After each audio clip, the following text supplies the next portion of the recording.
Chapter 745. Sword Dynasty. Dong Chengyu. The speaker's legs felt weak. In recent years, there might be people in the dark world who didn't know who the president of Jianghu state was. But there was no one who hadn't heard of Dong Chengyu. She was the Princess Royal of Sword Dynasty, the chief administrator, and the cousin of His Majesty. Most of the time, she took care of all the affairs of the dynasty for His Majesty. Her status was even higher than that of the three experts at the peak of the invincible realm. In the dynasty, when His Majesty's will was silent, Dong Chengyu's will was the will of the entire Sword Dynasty. He had just been promoted and transferred to Xianxia not long ago. Before that, he was not even qualified to meet Dong Chengyu.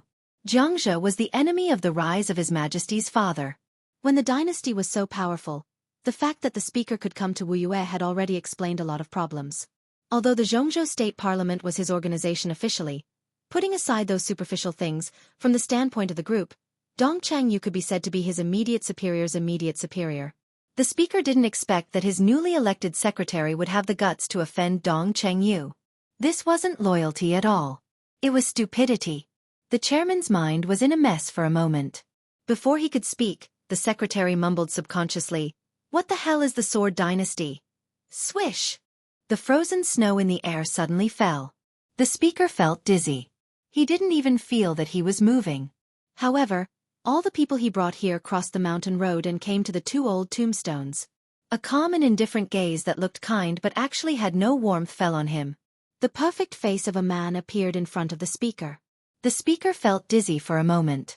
His Majesty's voice rang out slowly. "Sword Dynasty is mine." Plop. The speaker's knees went weak. He knelt on the ground.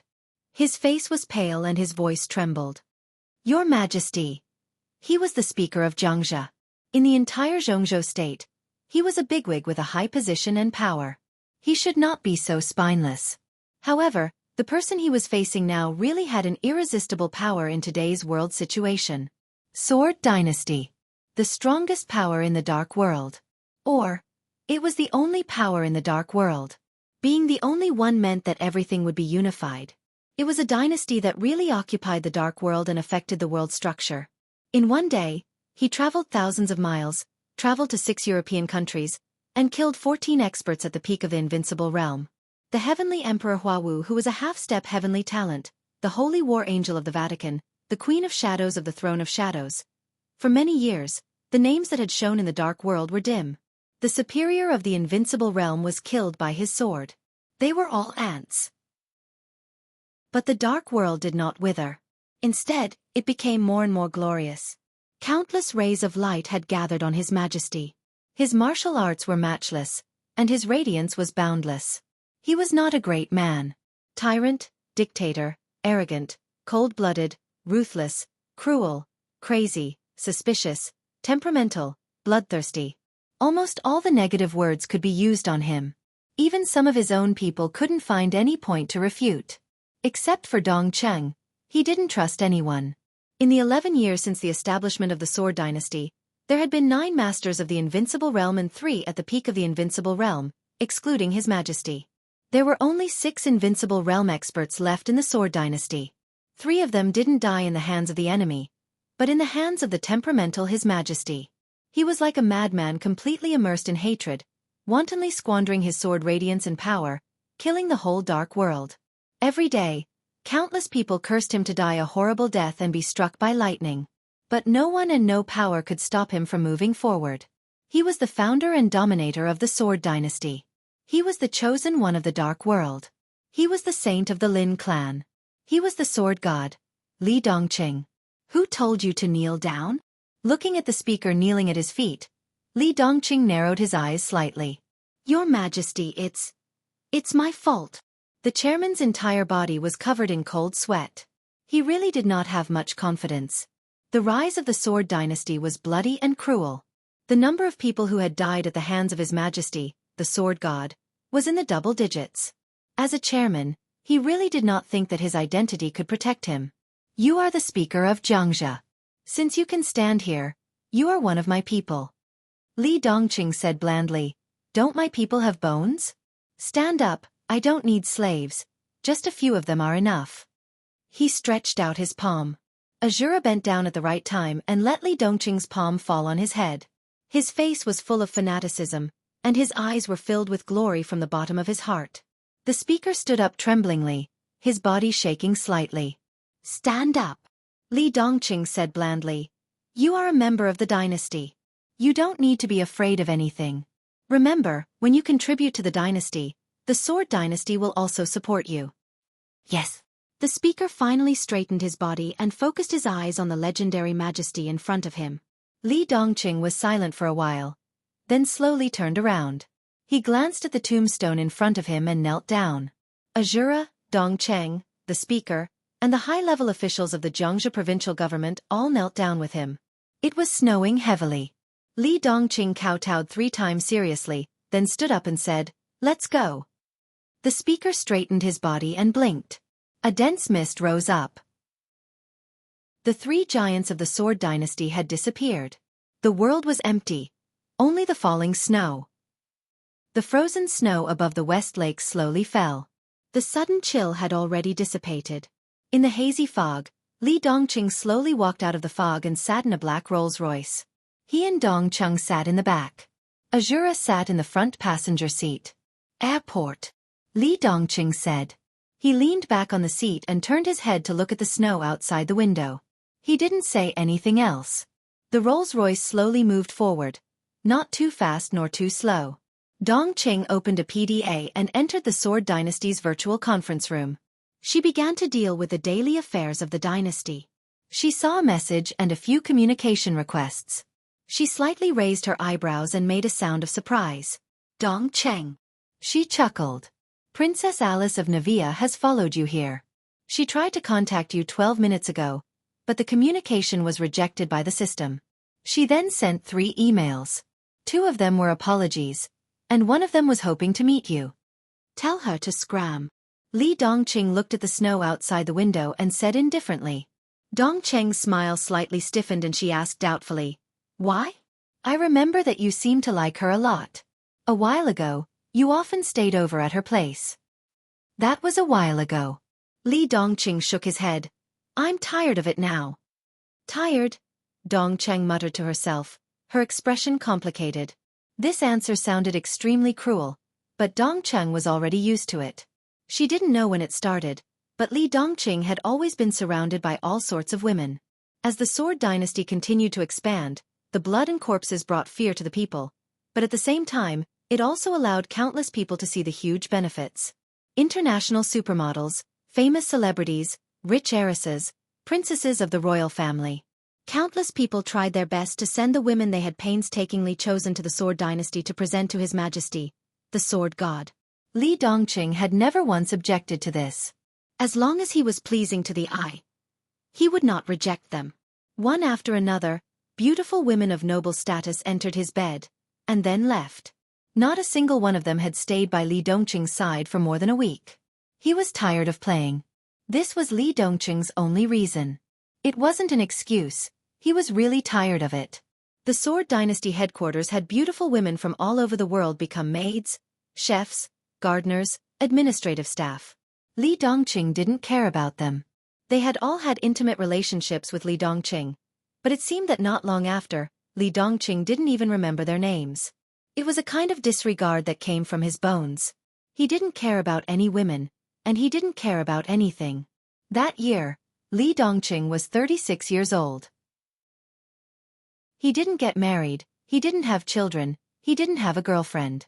He had the biggest dynasty in the dark world, but he didn't care about it. His life was only about martial arts. He was known as the Sword God, but ever since he entered the invincible realm, he had even abandoned his sword. In Dongqing's heart, this cousin of hers, who was already truly invincible, had always been a person with nothing. He didn't care about anything, and even instinctively hated this world. He struggled to reach the peak in hatred, and now even the martial arts he cared about the most had reached the end. What else did he have? He had nothing, only silence, only loneliness. He didn't like anything, he didn't care about anything, he didn't want anything, he didn't ask for anything.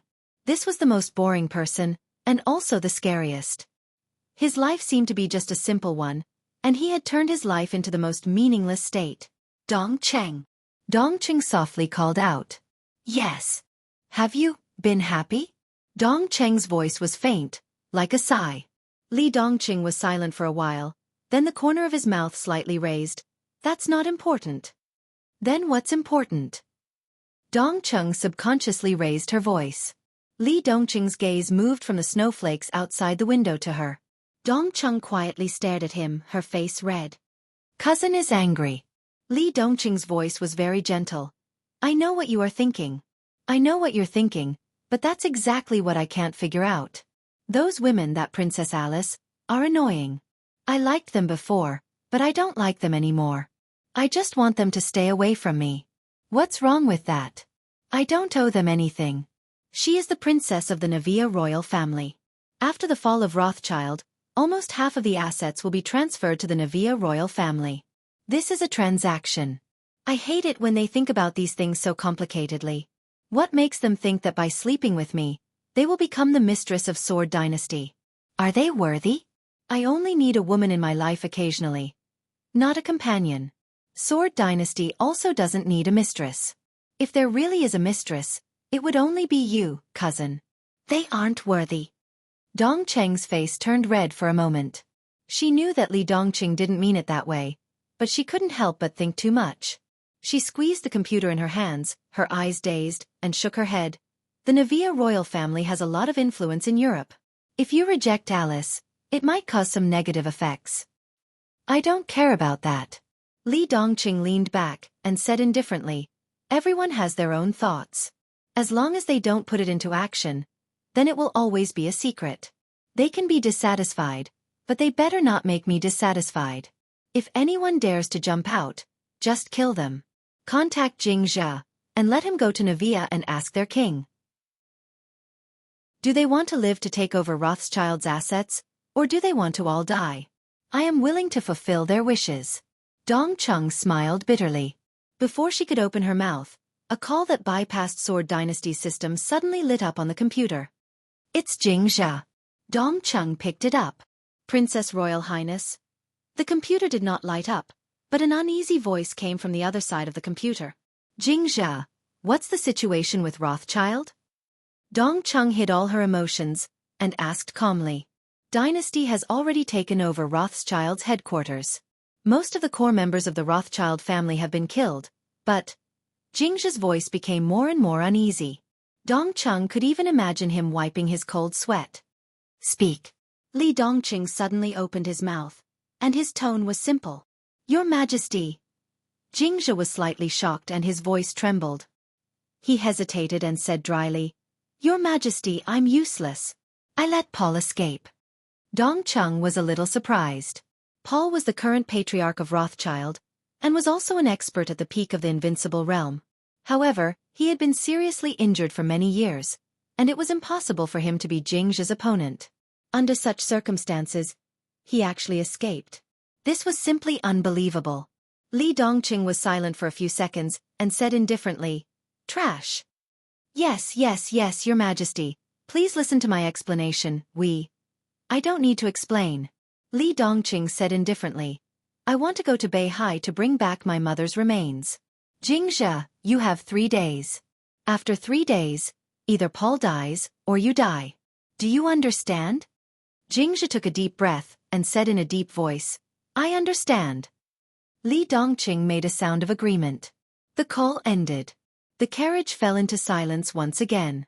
Dongcheng was dealing with the files on the computer, and she sent one order after another to all over the world. Go to Beihai first? Yes, Wang Jingxin wants to avoid me. The day before yesterday, he urgently visited Maple, and I insisted on seeing him. I have already informed the top management of Maple. By tomorrow at the latest, no matter what method they use, I want to see Wang Jingxin in Yuzhou. Li Dongqing shook his head. They should be sober now.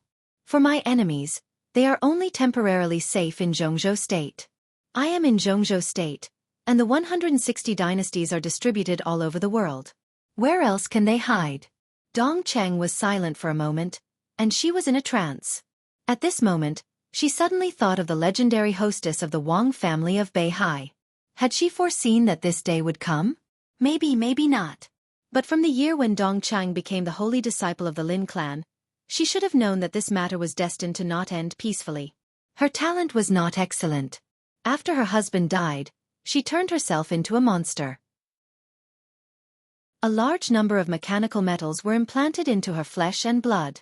Countless gene potions of the Wang family of Beihai were integrated into her body. She used all means, gave up all the superficial things, and forcibly turned herself into the combat capability of the peak of the invincible realm. Everything seemed to be just for self-protection, to protect her Beihai. But what was the use? She could see every development of the Sword Dynasty. Every growth of the Sword God was stepping on the hearts of the superpowers in the dark world. The Lin clan protected him to enter the invincible realm under countless pressures and made countless sacrifices. All of these became the deepest hatred in Li Dongqing's heart. So from the very beginning, the Sword Dynasty was expanding in the craziest manner. From the very beginning, Li Dongqing's orders were mostly 4 words.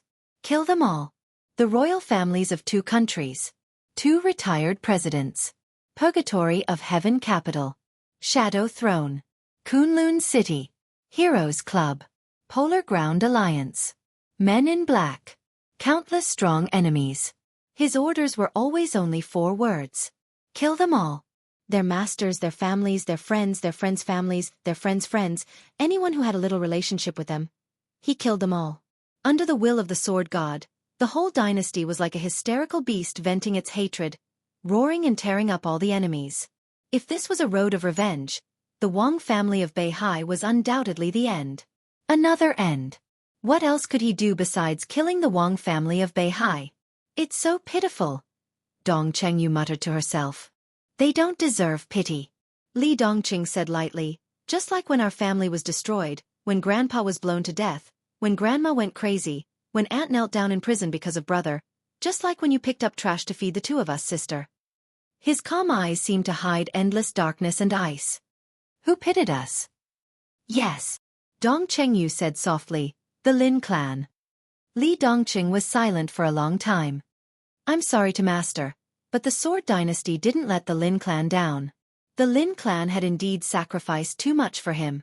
His master had treated him unreservedly, and his master's son, the brilliant man who should have inherited the Lin clan and was like a father to Li Dongqing, had died in the hands of the enemy in order to protect him.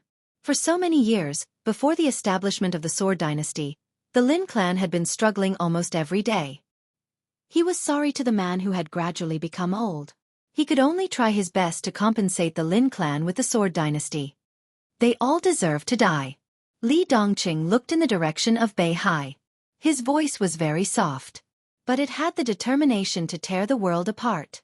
A black Rolls-Royce drove into the airport in the wind and snow. A silver private jet was waiting quietly in the airport. The Rolls-Royce drove directly into the plane. The private plane slowly took off, entered the high altitude, and quickly left Lin N. Li Dongqing ate something casually, then sat on the sofa, quietly looking at the sky outside the window. Most of the time, he seemed to be like this. He didn't know fatigue. In addition to fighting, there was only silence. It was a dull, almost dead silence. The flowing clouds outside the window kept moving backward. The sea of clouds was magnificent and floated outside the window. Li Dongqing quietly watched for a while and closed his eyes. It was already afternoon when the plane landed in Beihai. It was also snowing heavily in Beihai. The snow was like goose feathers fluttering in the wind. Compared with Lin N, the temperature in Xianxia was lower, biting cold. Where are they? This group of bastards, how dare they? Your Highness Princess Royal, I killed them all. Why can't you contact them? They all want to die. The 5th Corps of the dynasty is stationed in Snow Country. Within 12 hours, I will slaughter Xianxia. Li Dongqing slowly opened his eyes. His eyes became calm and indifferent the moment he opened them. The hazy fog slowly dissipated as he woke up. Li Dongqing stood up. Have we arrived? Dong Cheng and Azura's voices suddenly stopped. Both of them looked a little embarrassed. Azura looked a little frightened. On the other hand, Dong Cheng was filled with rage and coldness. What's going on? Li Dongqing walked to the cabin door. Your Majesty, no one from Zhongzhou State and Beihai came to greet us. Li Dongqing stopped in his tracks and turned around to look at him. No one. Not a single one. Azura clenched his fists tightly, his whole body emitting a shocking murderous aura. Li Dongqing continued to walk forward and said indifferently, "Where are the people from the dynasty?" "None." Dong Cheng took over the conversation. Li Dongqing smiled. He had already walked out of the cabin. Looking at the fluttering snow and the empty road, he squinted his eyes and smiled. Seems like something interesting happened here.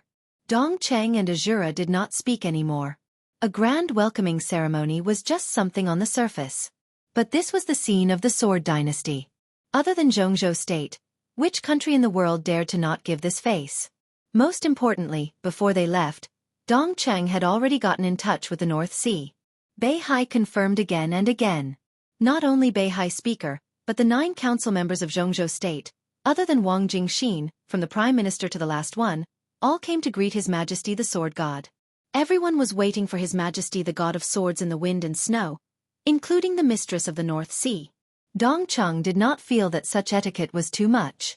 The Sword Dynasty had enough rights to enjoy all kinds of treatment. The Sword Dynasty had 160 bases all over the world. With the death of Rothschild, the dynasty had practically ruled all of Europe and America. East Island had already surrendered yesterday. No matter which country the Sword God went to, there would be several high-level officials personally greeting him.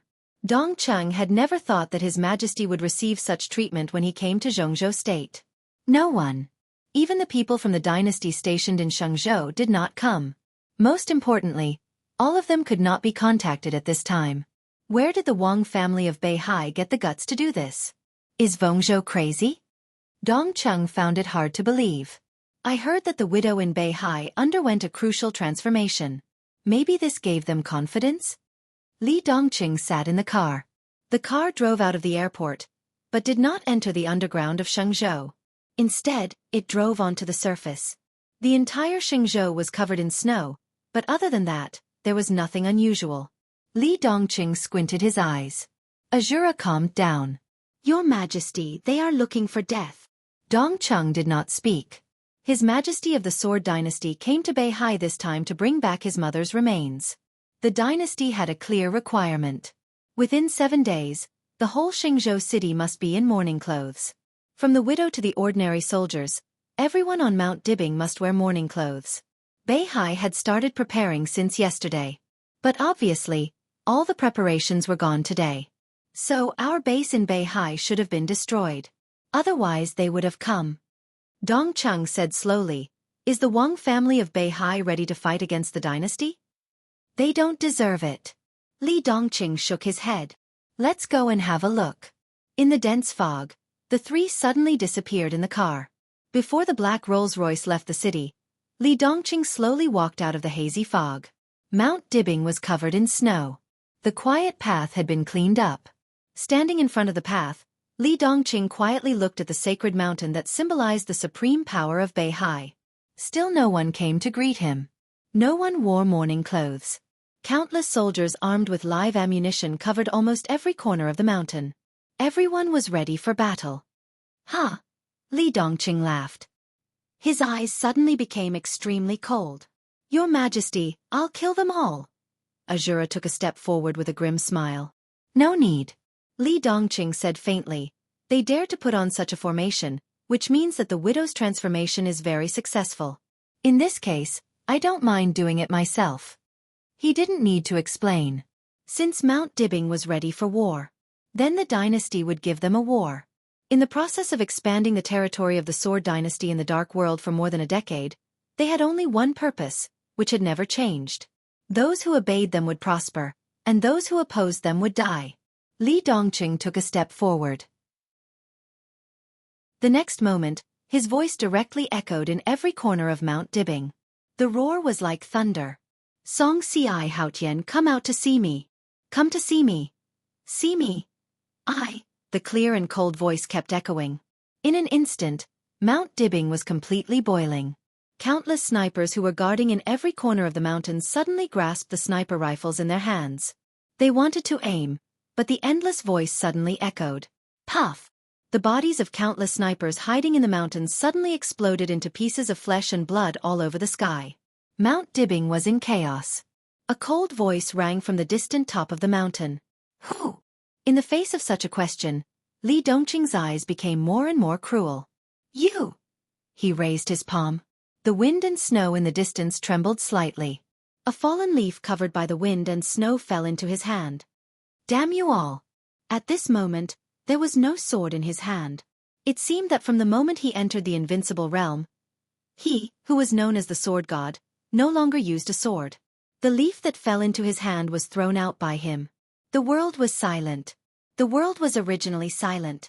However, amidst the extreme silence, the quiet world suddenly became incomparably chaotic. It was like a wind blowing. The leaf suddenly burst forth with an incomparably dazzling light. There was no sound. The mighty sword intent shrouded Mount Dibbing in an instant. Around Mount Dibbing, every flower, every tree was torn apart.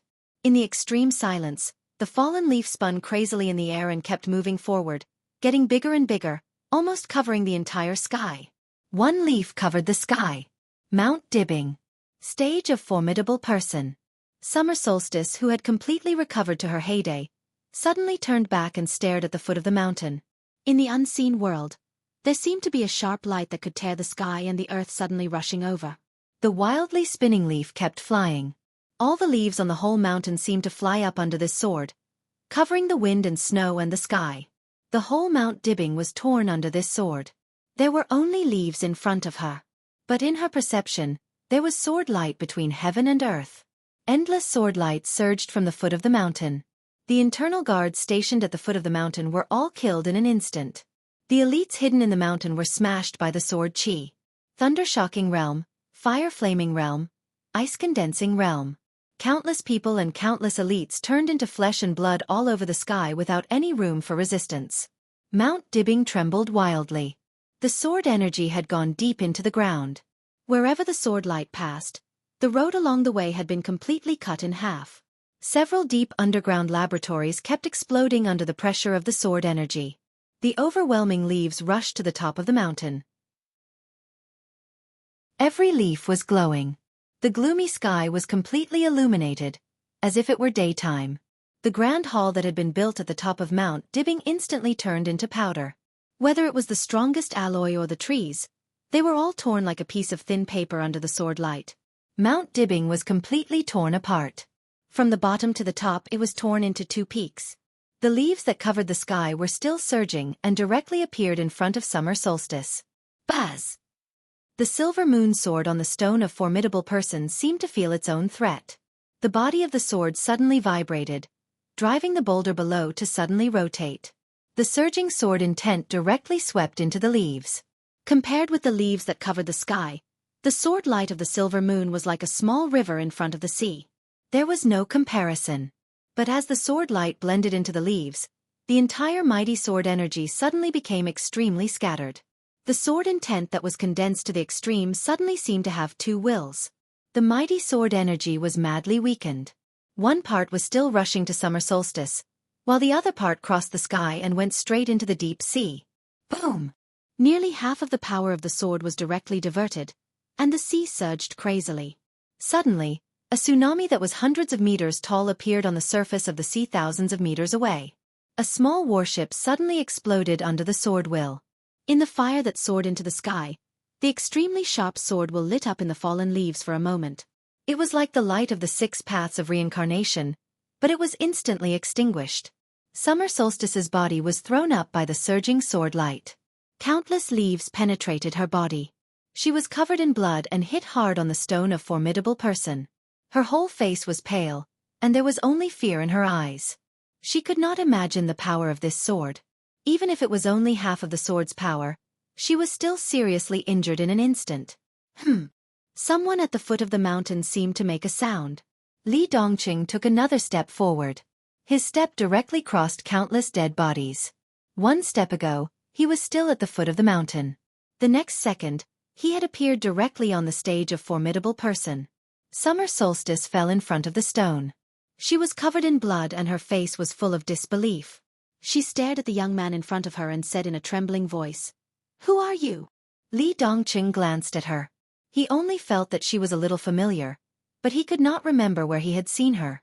Besides Xianxia, when did the Wang family of Beihai have another expert at the peak of the invincible realm? He frowned and said blandly, Li Dongqing of the Sword Dynasty. Who are you? Where is Xianxia? Summer Solstice was a little confused. She did not know why he mentioned Xianxia. She took a deep breath and said, I am Summer Solstice. The air suddenly became extremely quiet. Li Dongqing stood stiffly where he was. The silver moon sword suddenly left the stone of formidable person and fell into Li Dongqing's hand intimately. Li Dongqing was silent for a long time. He stroked the silver moon sword in his hand. After a long time he said softly, This is my father's sword. My father's sword intent. No wonder. Summer Solstice's pupils suddenly contracted for a moment, as if she was greatly stimulated. Li Dongqing raised his eyelids. You are Summer Solstice? He asked. Summer Solstice nodded, a little stupefied. Li Dongqing put the silver moon sword back into the stone of formidable person and was silent for a long time. He felt that the woman in front of him was a little familiar.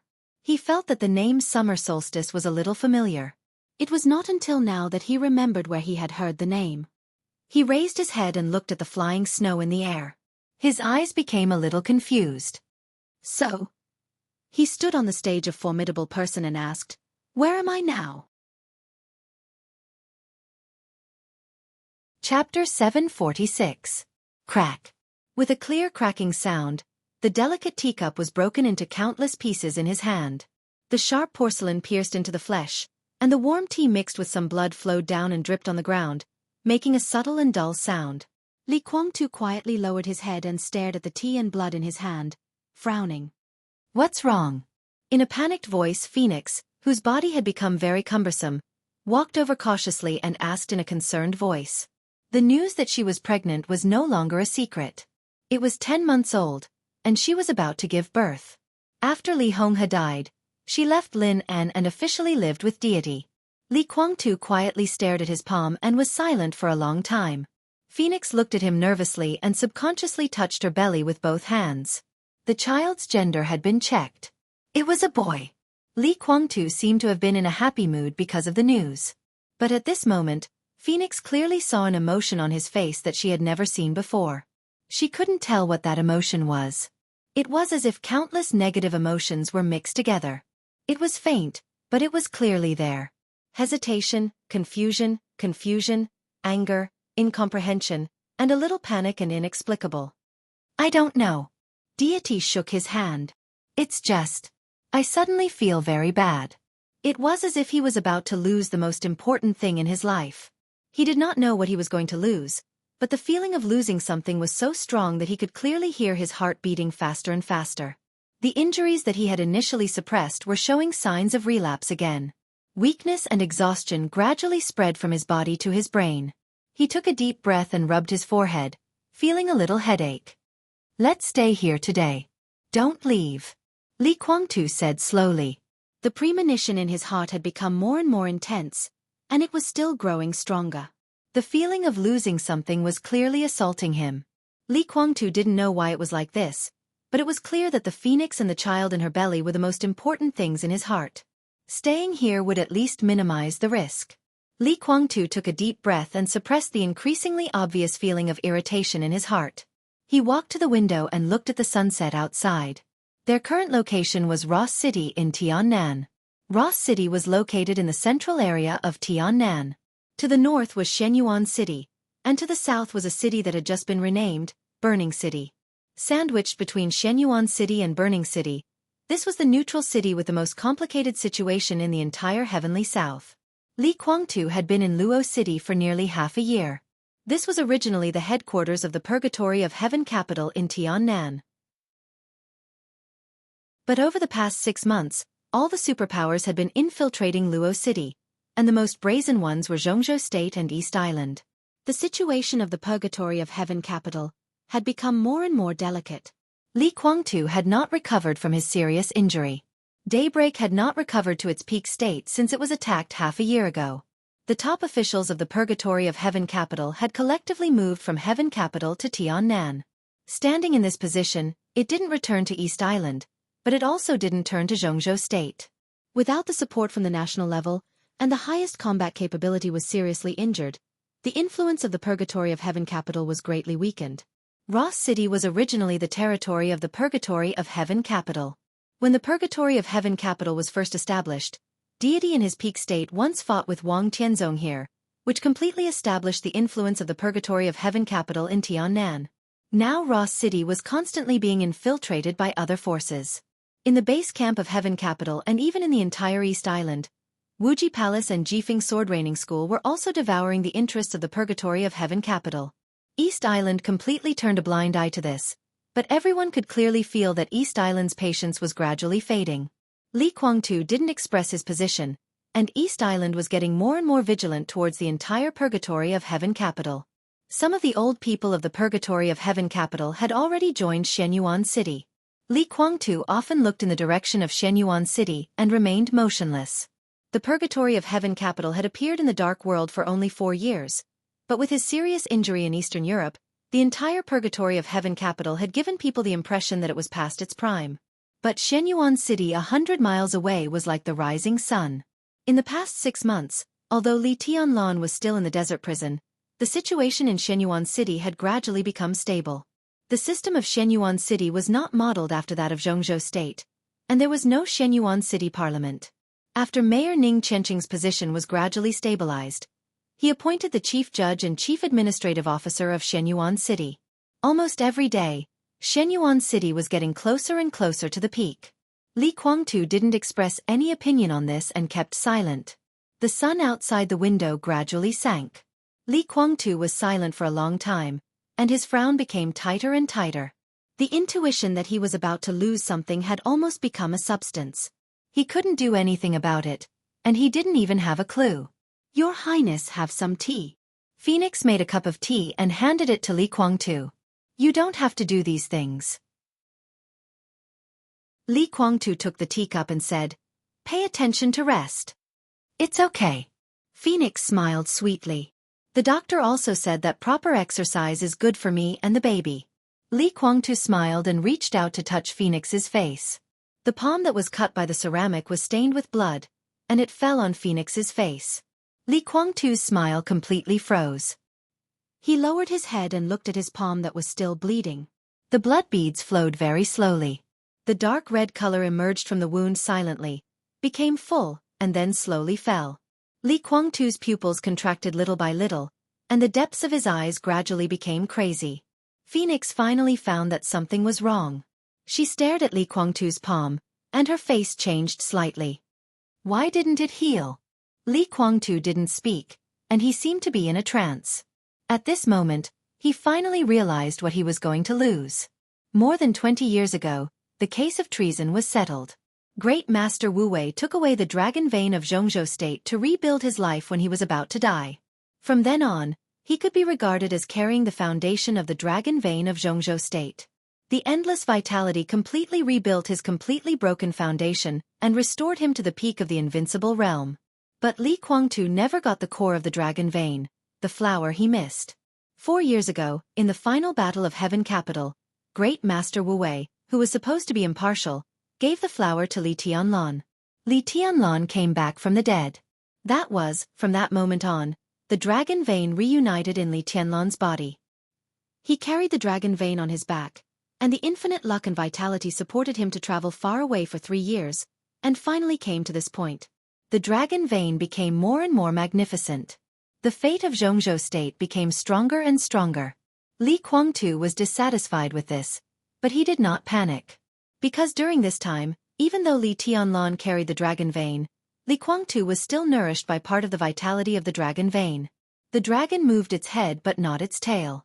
If the dragon vein that Li Tianlan carried had become the dragon's head, then from a metaphysical point of view, Li Kuangtu was standing on the dragon's tail. The luck was not fixed, but he still felt that it was possible for him to recapture the dragon vein. Because of this, in half a year, his originally serious injury had been stabilized again, and he had the hope of completely recovering to the peak state. With the nourishment of the dragon vein's vitality, his body was much faster than people in the same realm, both in terms of healing and recovery. But now, the ceramic cut his palm, but it was just a flesh wound. Why hadn't this small wound healed after such a long time? Li Guangtu's heart sank to the bottom in an instant. The long-lost panic emerged from his heart. He narrowed his eyes, took a deep breath, and suddenly said, "Don't wait for me for dinner." Phoenix's face was pale, and she did not dare to speak. "There are some problems. I need to calm down.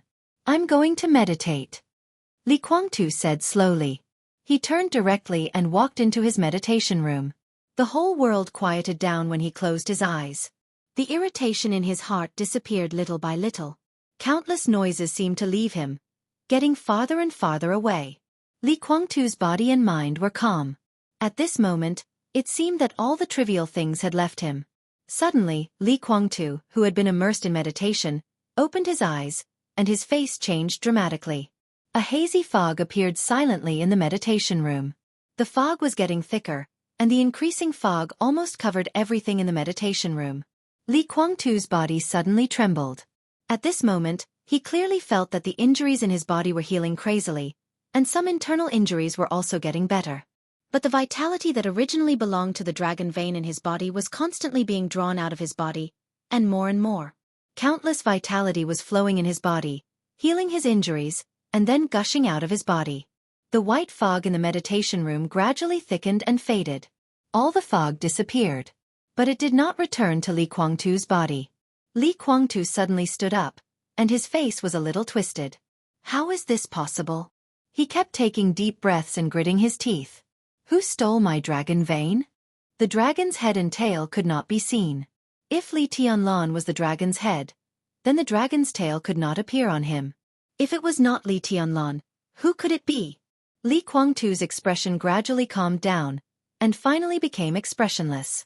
Standing in the meditation room, he was silent for a long time, and then said to himself indifferently, "Why?" He took out his mobile phone and dialed a number. "Your Highness." The phone was quickly connected, and Dawn's voice sounded. "I'll give you 3 days. No matter what, bring Xianxia of Jianghu State to me," Li Guangtu said expressionlessly. Xianxia was resting in the sanatorium. He woke up slowly. In the afternoon, the hazy winter sun shone through the window, quiet and warm.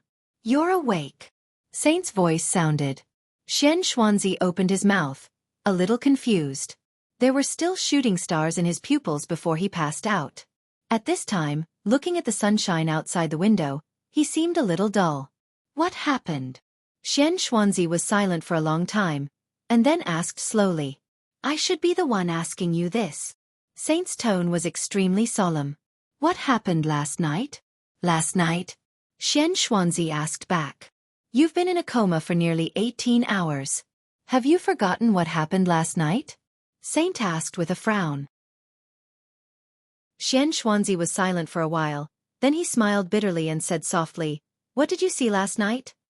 Saint was slightly stunned. His eyes were full of thoughts, and finally, they all turned into fear and dread. Xianxia looked at him quietly, without saying a word. "Sword light." After a long time, Saint finally gave his answer softly. At that moment last night, when he looked up at the starry sky, all he saw was sword light. Tens of thousands of sword lights cut through the sky like shooting stars, illuminating the night sky. They were incomparably gorgeous, but extremely dangerous. The sword light flew wantonly, and at that moment, it seemed to tear the world apart. Saint was already an expert of the invincible realm, but in the face of the overwhelming sword light, he didn't even have a chance to resist. At that moment, he was like a real nonentity, or a weak child facing an expert at the peak of the invincible realm. He didn't even have the desire to resist. "It's sword light," Xianxia said to himself. "What about you?" Saint suppressed the fear in his heart and asked, "What did you see?" "That's luck," Xianxia said softly. The overwhelming luck and karma suddenly became chaotic. If it was in the eyes of ordinary people, it might be a shooting star. In different people's eyes, there are different scenes, but in the end, it's all karma. He paused and said softly, "Something is going to happen." "It's already happened." Saint took a deep breath. When the president met Yi Dongshang last night, he suddenly fell into a coma without warning and hasn't woken up yet. Tianlan also fell into a coma in the desert prison. All the instruments have been used, but we can't find out what's going on. The nation's fate is in turmoil, and karma is intertwined. Those related to the nation's fate will definitely be affected. Xianxia said softly. When he spoke, his expression was calm, but there was a flash of complexity in his eyes. Intertwined karma? Saint frowned tightly. He didn't believe in the so-called karma and destiny, nor did he believe in the so-called metaphysics. He had seen great Master Wu Wei, and he was no stranger to Xianxia. Saint was very annoyed by this. He felt that these people were always mysterious and didn't speak human language, talking about things that he couldn't understand. But it didn't mean that they didn't exist. Saint generally stayed away from these people, but in this situation, how could he stay out of it? What do you mean? Make it clear. This is the clearest way to put it. Xianxia said slowly, I'm not an immortal. How can I make it clear? You think we're mysterious because we can only speculate. What you want is something that we can understand. We're not immortals, so how can we know? Last night, the mystery of heaven was chaotic, and I don't know what would happen. But some karma may be reversed. If the karma already exists, will the previous cause still happen? A lot of things may be intertwined. Some people who shouldn't have appeared, things that shouldn't have happened, shouldn't? Stop. Saint had a splitting headache and said directly, I don't care about that. How can I wake Tianlan up? Xianxia thought for a while and said softly, the dragon vein hasn't changed, and Tianlan should be fine. He sat up from the bed. I want to take a shower. Shower and change clothes? Saint was shocked for a moment. Just take a shower. Xianxuanzi's mouth twitched and he walked into the bathroom of the ward. He took a quick shower and came out in less than half an hour. He wore a brand new Taoist robe, a snow-white horsetail whisk, and his dry long hair had been combed neatly. He looked like an immortal again. I want to see my daughter, Xianxuanzi said. Saint spread out his hands. Go ahead. Xianxuanzi nodded and turned to walk into another ward. Li Shi lay quietly on the bed, motionless. Xianxuanzi sat beside her, reached out his hand, and stroked her hair with a trembling hand, without saying a word. What are you thinking about? Saint came in and asked. I'm thinking about her daughter. Xianxuanzi looked at Li Shi with kind eyes and murmured. Kunlun City is now closed, and we can't see her. Saint was silent for a while and said slowly. Xianxuanzi's voice fell silent. The sunlight slowly shifted in the sky. After a long time, Xianxuanzi smiled and said, let's take a photo together. Saint looked at his smile and seemed to understand something. He found a camera and took a photo of the father and daughter seriously. Xianxuanzi took a deep look at Li Shi, stood up, and said, arrange a helicopter. I'm going to the desert. Saint nodded and replied, yes. Xianxuanzi left the ward, slowly went downstairs, slowly walked out of the inpatient building, came to the door, and waited silently. The sound of the helicopter whistling was faint, getting closer and closer. A monk, who looked a little tired, came from a distance. Xianxuanzi took a few steps forward and took the small box with a flower on it from the monk. The helicopter gradually rose in the afternoon sunlight and flew to the desert. Body temperature is normal. Heartbeat is a little slow, but very powerful. Combined with the physical strength of His Highness, heartbeat is normal. Blood pressure is normal, and no virus is found in the blood. His Highness has no wound, and he is very healthy. In the warden's dormitory of the desert prison, countless physicians and doctors of traditional Chinese medicine from various fields in Jianghu state were busy, and everyone's faces were obviously filled with helplessness and anxiety. Lieutenant General Xiao Mahai of Jianghu state stood at the door and looked at this scene with a pale face. His body was cold, and he was at a loss. Li Tianlan had been in a coma for nearly a day. His coma came without warning, and there was no clue at all. Xiao Mahai only remembered that countless white mist came out of his dormitory. The endless white mist almost covered the whole prison, completely ignoring the obstruction of the room. In the familiar prison, Xiao Mahai stumbled through the white mist, and it took him nearly an hour to find Li Tianlan in a coma. Xiao Mahai, who was almost scared silly, reported the situation to Dongqing Wudi at once. Dongqing Wudi and Bai Qingqian rushed to the desert prison as soon as possible. 3 hours after they arrived at the prison, A large medical team with various instruments also rushed over at the same time. The doctors had been busy until now. All kinds of instruments showed that Li Tianlan's physical indicators were completely normal, and doctors of traditional Chinese medicine did not find anything abnormal when they felt his pulse. But Li Tianlan was in a coma. It was inexplicable, and everyone could not figure out what was going on. Did Tianlan show any discomfort before? Dongqing Wudi came to Xiao Mahai and asked. No. Xiao Mahai's body shook and he said with a wry smile, when we had dinner together, His Highness said that his injury had recovered and he felt very good. But just after dinner, he became like this. His Highness had dinner with us before he fell into a coma, and I also ate. After some leftovers were tested, it proved that there was no toxicity, and no poisonous gas was detected in the air. Minister, It's okay. Dongqing Wudi reached out and patted Xiao Mahai on the shoulder. Don't worry. His voice was very calm. When he said this, he subconsciously glanced at Bai Qingqian beside him. Outside Hangzhou Pass, when the weapons research base of the Dongqing clan was completely exploded, Bai Qingqian also vomited blood and was in a coma for a while, but there was no problem with the examination. Only a few hours later, Bai Qingqian woke up. Dongqing Wudi felt that Li Tianlan's current situation should be the same as Bai Qingqian's, but he did not know why he was in a coma for so long. Do you want to go back to Yuzhou? Bai Qingqian pulled Dongqing Wudi's hand and asked in a low voice. On this day, the whole Zhongzhou state was a little chaotic. The news that President Li Huaqing suddenly fell into a coma when he met Yi Dongsheng had spread in a small circle. At present, it was said that Yi Dongsheng had been closely monitored. At such a sensitive time, Dongqing Wudi, as the standing minister of the army headquarters, was the most appropriate person to be in charge of Yuzhou. It was inevitable that he would be criticized if he came to the desert prison at this time. It's okay. Dongqing Wudi shook his head. The situation will not be chaotic. Don't worry. Bai Qingqian nodded and looked at Li Tianlan in the room with some concern and worry. In her sight, Li Tianlan's body lying on the bed suddenly moved. Then he sat up all of a sudden. The helicopter landed slowly less than 60 kilometers away from the prison. The wind and sand all over the sky roared and surged in the desert. In the long distance, the desert prison was only a vague outline in Xianxuanzi's eyes. Xianxuanzi got off the plane and stared in the direction of the prison, silent like a statue. Master, what's here? The pilot followed him off the plane and asked in confusion. There's sand here. Xianxuanzi smiled and looked into the distance. The desert prison appeared and said softly, This is the place. The pilot blinked and was a little puzzled. Xianxuanzi glanced at him and said with a smile, Master, sorry to trouble you. I just want to come here. Now I'm here, you can go back. The pilot took a serious look at Xianxuanzi and asked again, What about you, master? Don't worry about me. Xianxuanzi smiled and shook his head. Goodbye. The pilot hesitated and nodded. He got on the helicopter and glanced at Xianxuanzi again.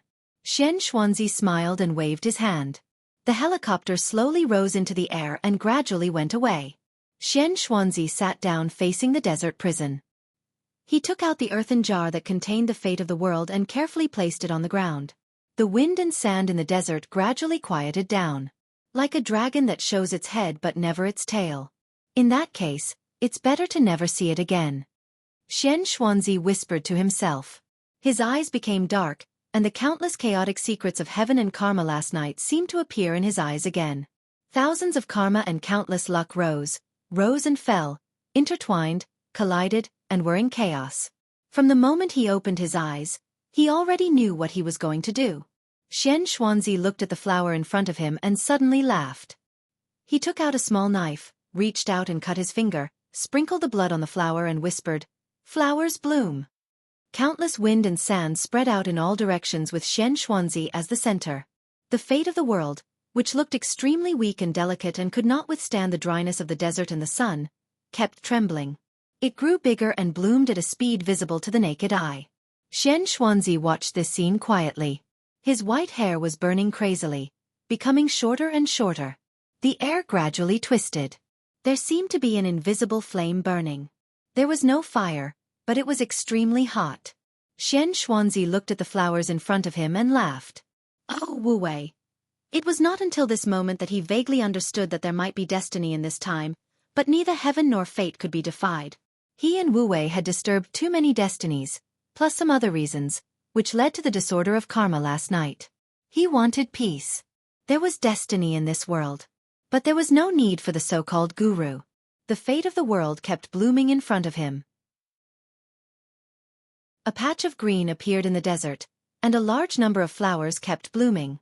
Xianxia's whole body seemed to be burning in an invisible flame. Before his consciousness returned to the darkness, he closed his eyes and whispered, "Flowers fade." The setting sun of the dusk completely fell. At the moment when day and night alternated, a large number of flowers quickly withered. The wind blew in the desert at night. The wind and sand were rolling and whistling. The fate of the world had disappeared. The flowers completely withered. Everything returned to silence. Xianxia, flowers, green grass, all disappeared, and there was no trace of their existence. At this moment, Li Tianlan opened his eyes. Li Huaqing raised his palm. Li Guangtu, who was still in Tiannan, found the white mist in the meditation room. On Mount Dibing, countless white mist from the south poured into Li Dongqing's body. Similarly, countless white mist floated out and rushed to the desert. The dragon moved its head but not its tail. They would never see each other if they were not supposed to. In the desert and on Mount Dibing, the two people who carried the dragon vein seemed to be completely intertwined. The fate of the world flowers bloomed and fell. At this moment, there was no dragon tail, no dragon head. Both of them carried the complete dragon vein, but they were different dragon veins. Li Dongqing slowly lowered his head. "Are you really summer solstice?" He didn't know summer solstice, or he had never seen summer solstice in person. He knew summer solstice, but what he saw before was the tombstone and the portrait. "Your name is Li Dongqing?" Summer solstice endured the pain in her body, and her face became paler. She had never seen Li Dongqing. Li Dongqing didn't answer. He just looked at Beihai in the distance and took a deep breath. At this moment, he finally understood why he couldn't contact the people of the Sword Dynasty in Beihai, and finally understood why no one greeted him at the airport. Too many inconceivable doubts turned into a faint surprise. He laughed. "Why am I here?" Summer solstice took a deep breath. The sword god of the Sword Dynasty in front of her might only be inconceivable, but in her heart, there was only horror. Like the stormy waves on the surface of Beihai in a storm, the huge shock and disbelief constantly impacted her cognition. Li Dongqing stood in front of her, real and not fake. Mount Dibing was split in half by a sword. Summer solstice couldn't explain this power. She had never thought that someone could be so powerful. Li Dongqing glanced at her. There was some eagerness in his eyes. He didn't know why he came here, but he knew that he might be able to see the person he met. Li Dongqing waved his hand. The white mist surged. Azura and Dongqing instantly crossed Mount Dibing and appeared in front of him. Li Dongqing glanced at summer solstice. "If you are summer solstice, then Wang Tianzong should also be here." His voice was indifferent and cold. "No matter where he is, ask him to come back. I will take his head before dawn." In the hazy mist, Li Dongqing walked in. The three disappeared instantly. A gust of wind blew over Mount Dibing. Snowflakes fluttered, and the air was bone-chilling. The white mist was mighty, covering the surface of Beihai from the stage of formidable person instantly. Dongqing heard the sound of waves.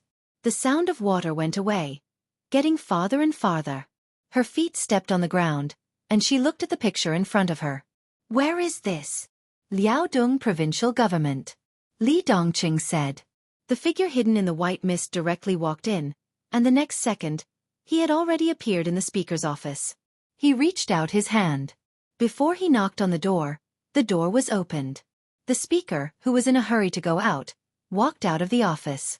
The moment he saw Li Dongqing, he blinked, and his face suddenly changed. Then he showed a humble smile. "Your Majesty, you. Li Dongqing's heart suddenly sank. "You know me?" He took a deep breath and said slowly. Without waiting for the other party to answer, he had directly turned around. The white mist was faintly discernible. Azura and Dongqing were wrapped in the white mist without any power to resist, and they crazily moved forward. Vaguely, Dongqing saw the snow mountain. The snow-white scene flashed away. The sea was already under their feet, and the waves were instantly far away. The road was crazily retreating, and the night view of the city and the desolation of the parish were constantly flashing. Dongqing didn't know how long it had been. The night seemed to be still, but it also seemed to be late at night. Li Dongqing stopped. A somewhat dilapidated ancestral hall appeared in front of the two. Dongqing didn't ask where it was. She knew very well where it was. Luojing. Zhongyuan. The ancestral hall of the Dongqing clan. Li Dongqing's eyes became more and more indifferent. He was so familiar with all of this. But this was not what he wanted to see. The ancestral hall was instantly left behind. The highway, the mountain, and the lake all retreated. Dongqing grabbed Li Dongqing's sleeve in a daze. The wind blew through the white mist. In front of them was already a desert. The prison was lit. Li Dongqing walked out of the white weapon. The harsh alarm sounded in an instant. Dongqing didn't react at all. The sky full of lasers and artillery fire had directly covered every corner of the surrounding dozens of kilometers. Azura's expression changed dramatically. Such violent artillery fire, even if he was a supermaster who was about to break through the peak of the invincible realm, he couldn't bear it. Get out of here. Li Dongqing took a step forward, and in an instant, a vast sword aura suddenly burst out like an ocean. The surging sword light almost lifted the entire desert, and the powerful sword will tore the surface of the earth, penetrating deep into the ground. In the violent explosion, the two military bases located underground in the desert prison suddenly exploded, and the entire desert was shaking. The violent sound had already alerted the warden of the desert prison. Countless guards and wardens rushed out. The moment they saw Li Dongqing, their faces changed dramatically and they knelt down directly.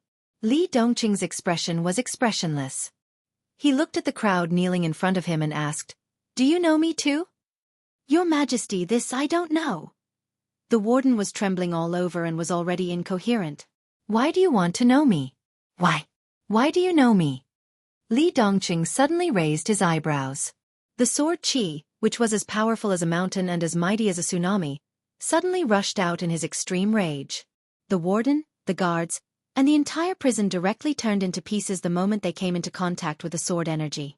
The prison that held countless prisoners turned into ruins, and everything around it became a dead zone. Li Dongqing narrowed his eyes, and his aura became more and more crazy. "Dongqing, what's wrong?" Dongqing's face was pale.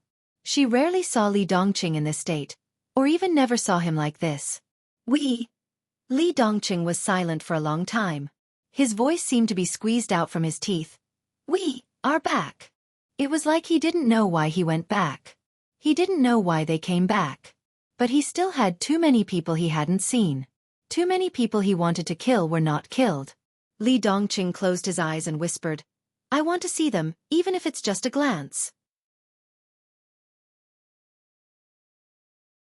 Chapter 747. The dark world was incomparably empty. The mottled light seemed to be swallowed up little by little. The sound was disappearing. Everything in his sight became hazy. The extreme darkness covered all senses. He stood in the darkness, not knowing how long he had been standing there. Like a dream, like an illusion. It was the same as when he had entered the narrow passageway in the prison a few years ago. Dead silence. Darkness. But the surroundings were no longer dull. He walked quietly in the boundless darkness. His consciousness seemed to be awake, but he was in a trance. He couldn't judge his state, and he didn't even know where he was. In the absolute silence, there was no sound, no enemy, no sword. In the desolate environment, only he walked silently. There was darkness in front of him, and the road was so long that it seemed to have no end. Countless times of madness and despair had given him the strongest will. His mind was as calm as a rock. He just walked forward step by step, toward the unknown that he could not see. Time seemed to have lost its meaning. His consciousness between sobriety and trance was so calm that he almost had no desire. He still remembered who he was, but he didn't know where he was going. There was wind in the boundless silence. He kept walking in the direction of the wind, neither fast nor slow, neither arrogant nor impatient. The darkness was still there. He didn't know how long he had walked. It seemed like an hour or a year. Finally, he heard a voice in his ears. The voice was thin and anxious, and kept ringing in his ears.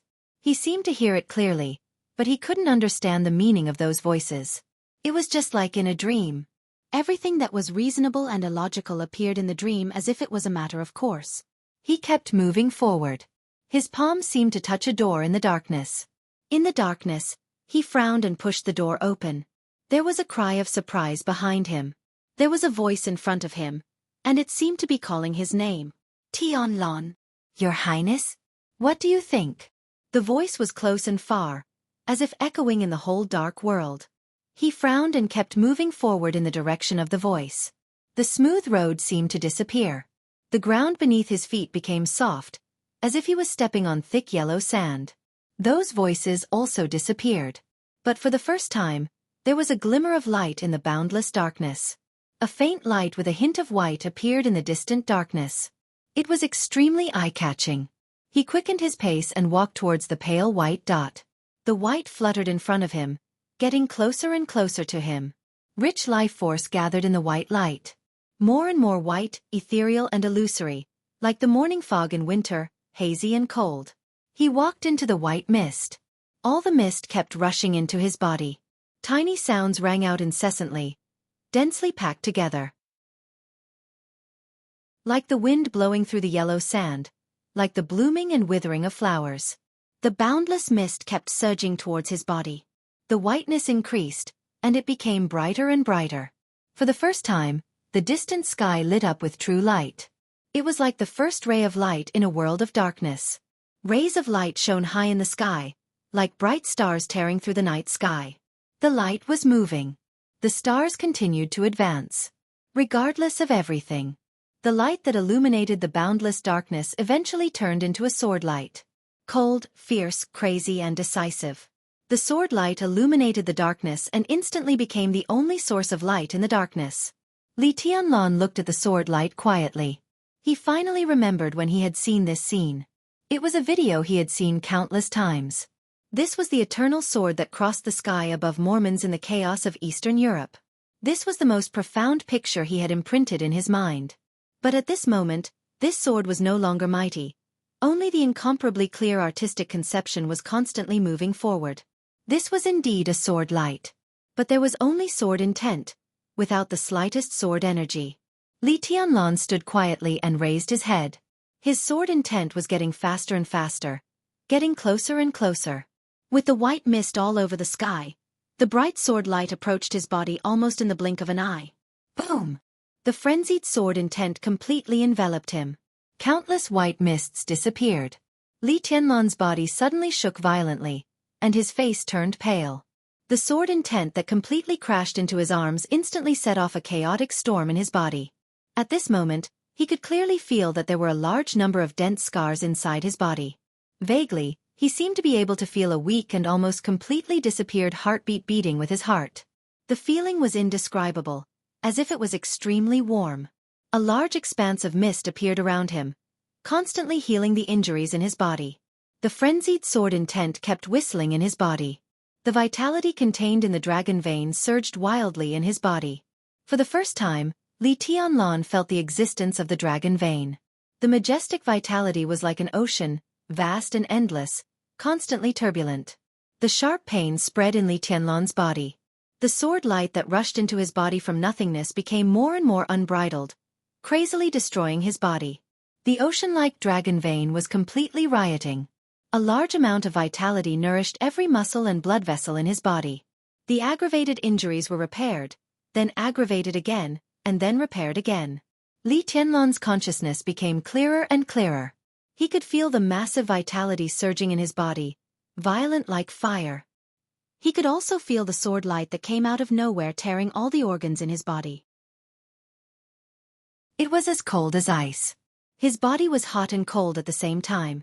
The injuries caused by the sword energy in his body continued to be healed, and the dragon vein's repair work continued. The extremely weak heartbeat that seemed like it would stop beating at any time was gradually stabilizing. For some reason, Li Tianlon suddenly felt a little happy in his heart, even though the sword light had been wreaking havoc in his body. But the dragon vein in his body became more vivid sooner or later. Or rather, it was complete. The vitality that he carried seemed to suddenly become complete and a part of his body.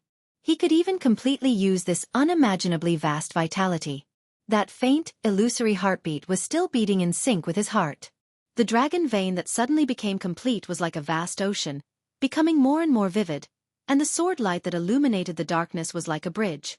The bridge was connected to the dragon vein. A part of the vitality of the dragon vein was continuously transmitted from Li Tianlan along the bridge. Li Tianlan could even feel the other party's heartbeat. As the carrier of the dragon vein, he also bore part of the other party's injuries. The other party seemed to be seriously injured. The dense internal injuries were transmitted along the bridge like sword light. A large amount of vitality was transmitted along the bridge, forming a new balance. The dragon vein was sharing, and the injuries were being transferred. Li Tianlan felt that he should be a little annoyed, but when he felt the weak heartbeat, his emotions were only joy and peace. This feeling reminded him of the Sky Academy a few years ago. The early spring sun shone in through the window. For the first time, he stood in the dormitory of the Sky Academy. Behind him was the sea bathed in sunlight. Qin Wei Bai, with a delicate fragrance, snuggled up to him and took the first photo of the two of them. Li Tianlan closed his eyes and laughed. The heartbeat continued to beat and gradually stabilized. It seemed that there was really someone sharing the dragon vein with him. There was only one person. The ocean-like vitality in his body was constantly surging, far more intense than before. The endless vitality suppressed the injuries, and his body gradually calmed down. Li Tianlan closed his eyes. A pale white light grew brighter and brighter, gradually turning into a pale gold. He opened his eyes. The whole world was already golden. The rising sun emitted a clear and cold light, shining on the thousands of miles of yellow sand beneath his feet. The refracted light shone with a myriad of colors. He stood in the desert, motionless, like an eternal silhouette. The last bit of white fog was absorbed by his body. The ocean-like vitality in his body clearly existed, and it was completely complete. Traces of injuries spread in his body and were repaired by the dragon vein. A new balance was formed between destruction and repair. Li Tianlan raised his palm and wiped the blood from the corner of his mouth, lost in thought.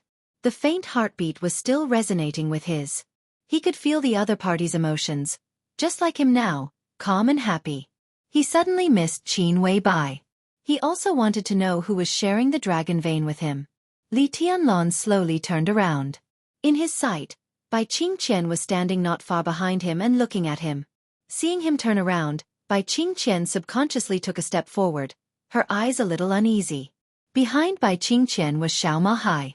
Under the yellow sand, there were only two people here. Bai! Li Tianlan opened his mouth. The roaring dragon vein in his body seemed to be completely complete, and his emotions and feelings seemed to have become more sensitive than before. Feeling Bai Qingqian's gaze, his heart suddenly beat a few times. His heart skipped a beat. He wanted to call Secretary Bai, but when the words came to his mouth, he called her auntie instead. Ah! Bai Qingqian nodded, trotted over and whispered, "Tianlan, are you okay?" "I'm fine." Li Tianlan shook his head and looked around. There was only yellow sand around. The outline of the desert prison could be faintly seen in the distance. He frowned and whispered, "Why am I here?" Bai Qingqian hesitated and glanced at Xiao Hai. Xiao Hai shook his head with a wry smile. "Your Highness, you suddenly fell into a coma the day before yesterday. The minister and secretary brought a medical team, but they couldn't find out why you fell into a coma. Yesterday evening, you suddenly woke up, but it seemed that you didn't know anyone, and it seemed that you didn't wake up. Then you walked out of the prison by yourself, came here, and stood here all night." He hesitated, glanced at Li Tianlan and whispered, "I asked the doctor. The doctor said that you have been under too much pressure recently, so you have sleepwalking symptoms. This may also have something to do with your coma. The doctor said that you are very healthy, but he suggested that you rest more at ordinary times and don't put too much pressure on yourself." Too much pressure? Sleepwalking? Rest more? Li Tianlan blinked blankly. He didn't know what Xiao Hai was talking about. He didn't think he was sleepwalking. The faint heartbeat was still resonating with his. He shook his head hard, looked at Bai Qingqian and whispered, "Auntie, where's the minister?" Bai Qingqian's expression changed slightly, and she seemed to remember something. "He went back overnight for an urgent matter. He should have a meeting in Yuzhou." Li Tianlan was a little curious. What happened? What could make Dongqing Wudi rush back to Yuzhou from the desert overnight? What could happen in Jianghu state now? It's about Beihai. Bai Qingqian whispered. It is said that Beihai was attacked by a mysterious expert yesterday. Summer Solstice was seriously injured, and Mount Dibing suffered heavy losses. Li Tianlan's eyes narrowed.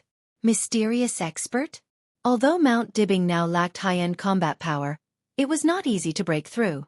He did go up Mount Dibing, but that was when Dongqing Wudi took away the internal security forces and Heaven Punishment Troop.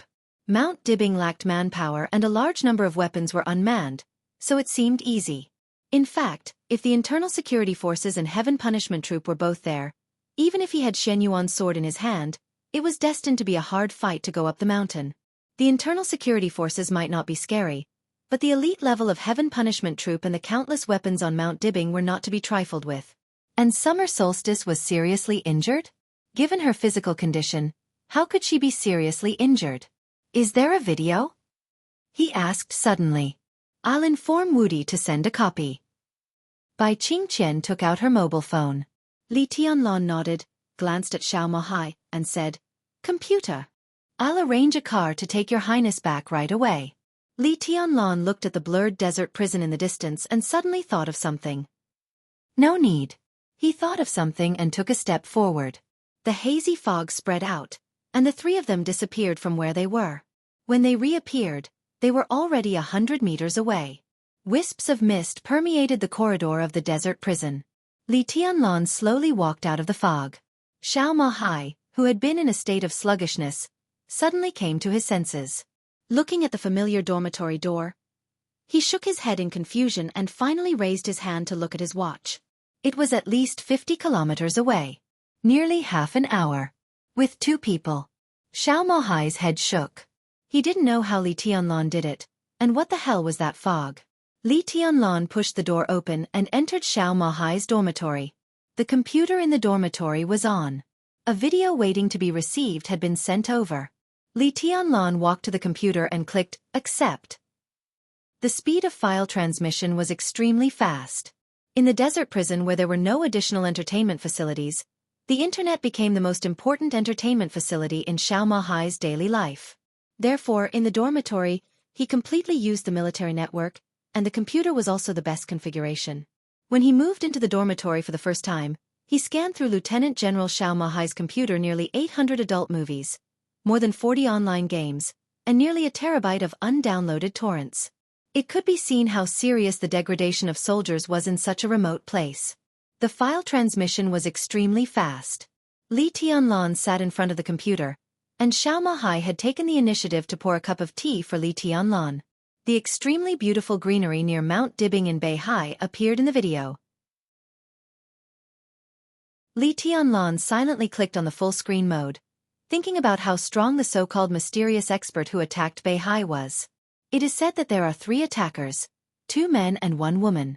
This video has been included in the confidential document and will be automatically destroyed after watching it, Bai Qingqian said softly. Bai Qingqian said softly. As the speaker of Liaodong, she was very likely to enter the parliament of Jianghu state. Last night, she had received the notice that the whole Jianghu state seemed to be facing a formidable enemy because of the attacker.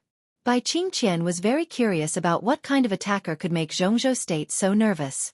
Li Tianlan nodded and stared at the screen without speaking.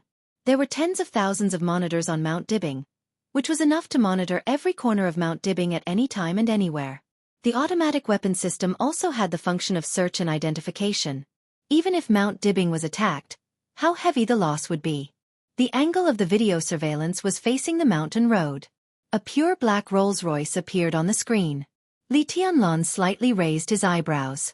The Rolls-Royce in the video had a foreign license plate. The Rolls-Royce stopped in front of the mountain road. A young man with almost perfect appearance and figure got out of the car and looked at Mount Dibing. The mixed-race bodyguard and the woman with extremely cold temperament followed him and seemed to be talking about something. Li Tianlan frowned and looked at the screen seriously.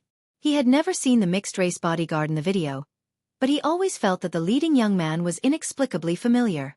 Even the woman standing next to him felt a little familiar, but he couldn't remember where he had seen her. The video was silent. He seemed to see the young man sneer and say something to the whole Mount Dibbing. Countless guards in the whole Mount Dibbing moved. The young man, who didn't want to wait at all, took a step forward and raised his palm. The whole video suddenly shook completely, as if the whole Mount Dibbing was shaking. Countless fallen leaves flew wildly among the mountains. Some blurred sword light covered every corner of Mount Dibbing in the blink of an eye. The picture in the video went out for a moment and lit up again. It seemed that the camera was directly destroyed.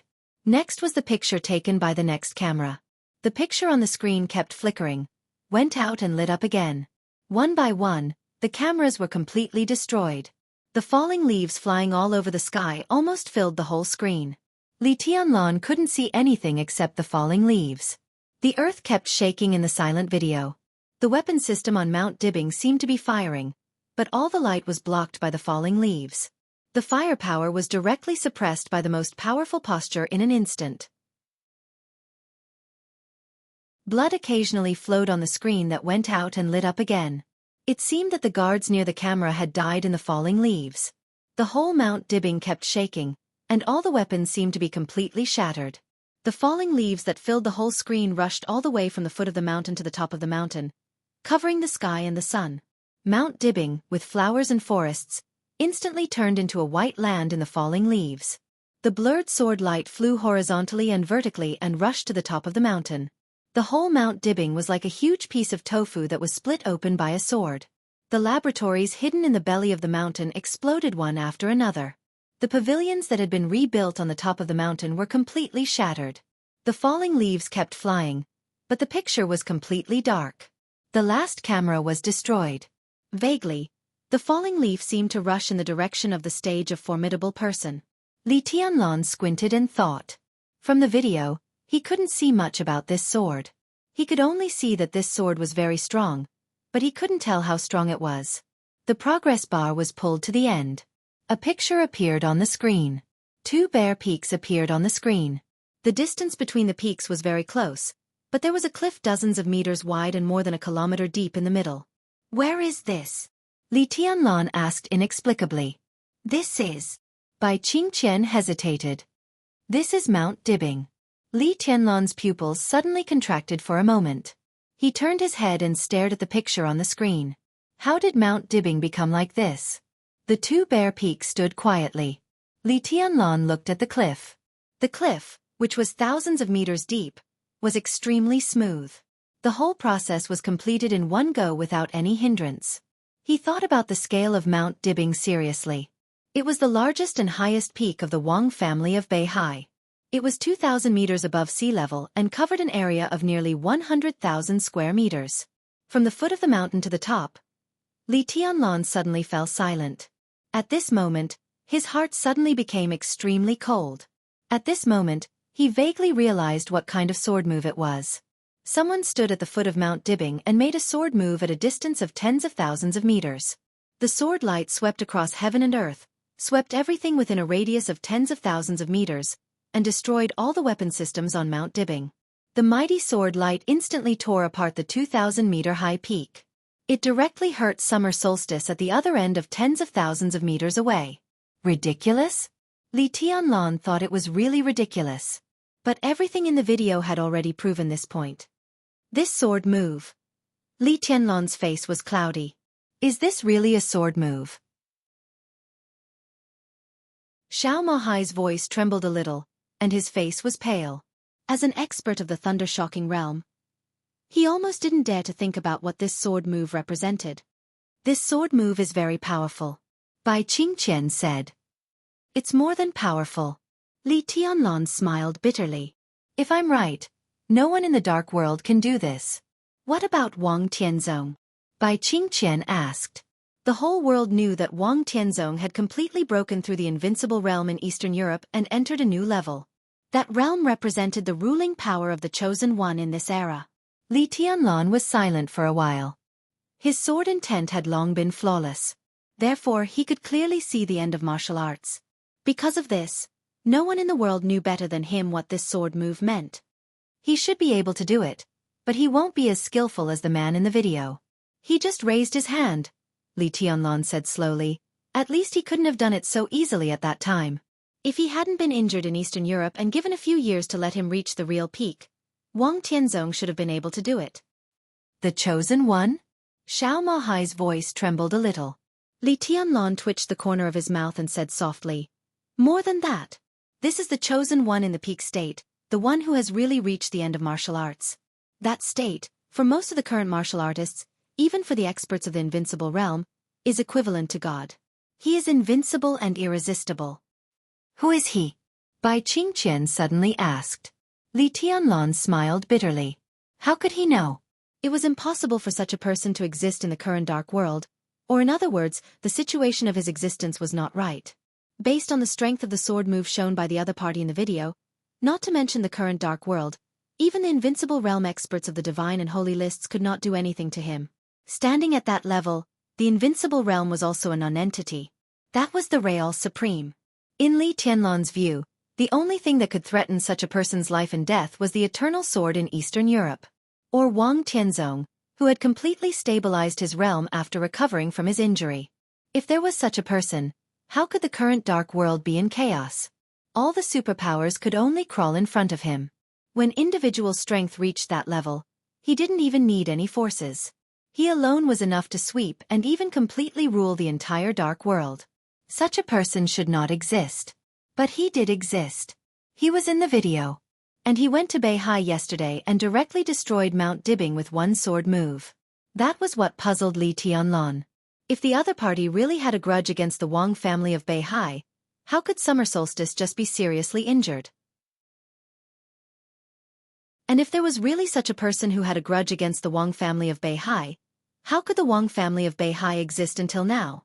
Li Tianlan pulled back the progress bar of the video. The Rolls-Royce appeared in the video, and he couldn't tell which country's license plate it was. Then the young man got out of the car. Li Tianlan pressed the pause button. Bai Qingqian suddenly let out a sound of surprise. What's wrong?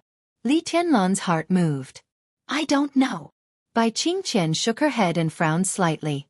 She whispered, I just feel that this person is a little familiar, and this girl is also very familiar. Li Tianlan's heart shook. He looked at the young man's face carefully. That kind of eyebrows, that kind of perfection, that kind of temperament. Ethereal and dreamy. He seemed to see the shadow of Qin Wei Bai in the young man, but not completely. There was also a strange sense of familiarity. He couldn't think of it for a while. His hand inadvertently pressed the play button. The overwhelming sword swept through the entire Mount Dibing in a neat and tidy manner. One sword covered the sky. Li Tianlan played the video 4 or 5 times in a row. The familiar feeling in his heart became clearer, but he still had no clue. A communication window suddenly popped up on the computer. Xiao Mahai, who had been watching the video and suppressed his inner fear, even regarded the video as a special effects movie, was shocked. He subconsciously wanted to stand up and salute, but as soon as he stood up, he suddenly sat back down and said awkwardly, Your Highness, this is the communication system of the army headquarters. Li Tianlan frowned and pressed the answer button. Dongqing Wudi's extremely solemn expression appeared on the screen. Seeing Li Tianlan, his face seemed to ease, and he whispered, Tianlan, how are you? Are you feeling uncomfortable? I'm fine. Li Tianlan didn't seem to expect that Dongqing Wudi's first question was about his body. He shook his head in surprise and took the initiative to say, I'm watching the video of Mount Dibing. How do you feel? Dongqing Wudi's expression suddenly became solemn. Tell me your opinion. If there is really an invincible realm, it is probably at this level. Li Tianlan said calmly. The sword in Mount Dibing kept replaying in his mind. That kind of strength and that level was what he had been pursuing all along. One person defeated the whole world. Compared with Wang Tianzong in Eastern Europe? Dongqing Wudi asked.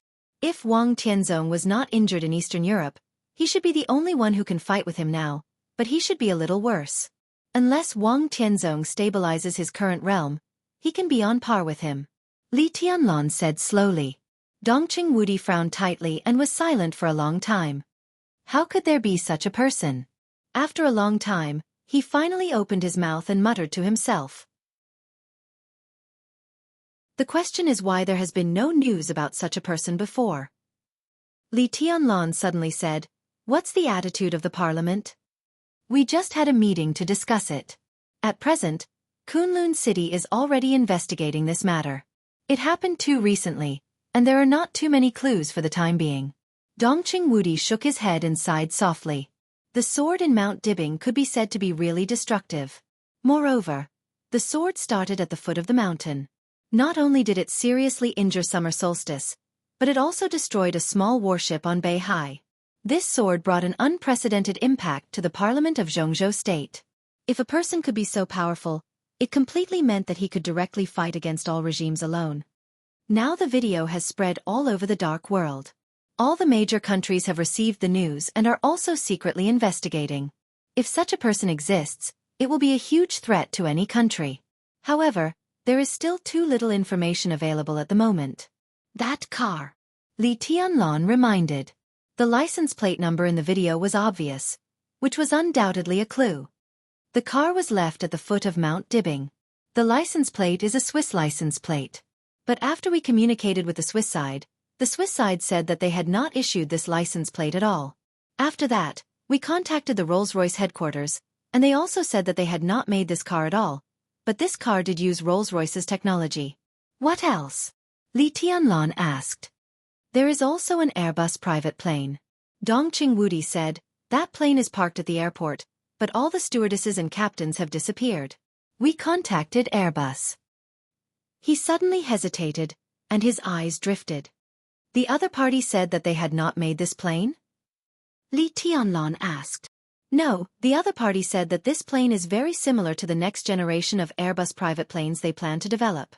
But at present, they only put forward the plan and have just invested in the research and development. Now what they see can be said to be the finished product. What's going on? Airbus is also asking us. They even suspect that Jianghu state has stolen their technology. Damn it. Li Tianlan was speechless for a moment and asked, that is to say, this plane should not exist at all? It should not exist now. Airbus hasn't developed it yet. God knows how this plane came to be. Dongqing Wudi shook his head. The parliament has not come to a clear conclusion, but we all agree that it is impossible for such a person to exist without any clues, and it is impossible that no one has heard of it. Some of us are analyzing their lip language. And since they exist, I think they will appear again in the future. Not even the slightest clue? Li Tianlan's heart slightly moved, and he suddenly said, I have heard of a similar person who is also invincible in the world. But at present, there seems to be no trace of his existence in the whole dark world. Who? Dongqing Wudi asked. Dongqing Huang too. Li Tianlan looked at Dongqing Wudi deeply. Who is he? Bai Qingqian's palm trembled slightly, and she almost knocked over the teacup. She looked at Li Tianlan with a strange look in her eyes. Dongqing Huang too. Invincible in the world.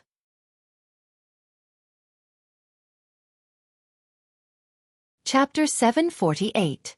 Italy. Seven Hill City. The dim sky obscured the setting sun, and the bustling city gradually lit up. Under the shining lights, the 6th street of Seven Hill City became more and more deserted, and the wide road seemed extremely empty. Although the 6th street belonged to Seven Hill City, it had a special name for Dallows. Welcome Avenue. This was the country of Italy. However, the 6th street was not the Welcome Avenue of Seven Hill City, but the Welcome Avenue of the Sacred City. In the past many years, when politicians, leaders of wealthy families, and other important missions visited the Sacred City, they all entered the Sacred City directly from the 6th street, and then left from the 6th street. Therefore, in the eyes of many believers of the Vatican, the 6th street of Seven Hill City was also known as the Road of Holy Light, a place paved with the glory of the Lord. His Majesty, dressed in black, had been standing on the street of the 6th street for a long time. He stood there quietly and looked up at the sky seriously. The sun rose and the moon set, and night fell again. His figure looked like a statue in the lights at night. Mel Ladd quietly followed him. His Majesty didn't move, and he didn't move either. On weekdays, the people who came and went in the 6th street were basically believers of the Vatican, and their status was not low. At least, they would not be so low that even Mel Ladd, the deputy commander of the Holy Disarmament Corps, did not know them. Seeing Mel Ladd standing here with a man in black, everyone took a detour. As time went by, the 6th street had been secretly blocked, and no one disturbed His Majesty's meditation. Mel Ladd looked up at the sky. The lights shrouded the city. The sky of Seven Hill City looked extremely high, and the stars were sparse. He couldn't see anything. He didn't know what His Majesty was looking at, until he had been standing here with His Majesty for a day and a night. The two stood silently and did not speak. Standing on the street, motionless, they were like fools. His Majesty was still calm and collected. Mellad opened his mouth and wanted to say something but stopped. In the end, he swallowed the words he was about to say and did not disturb His Majesty's train of thought. If he had a train of thought. Mellad was not sure about this.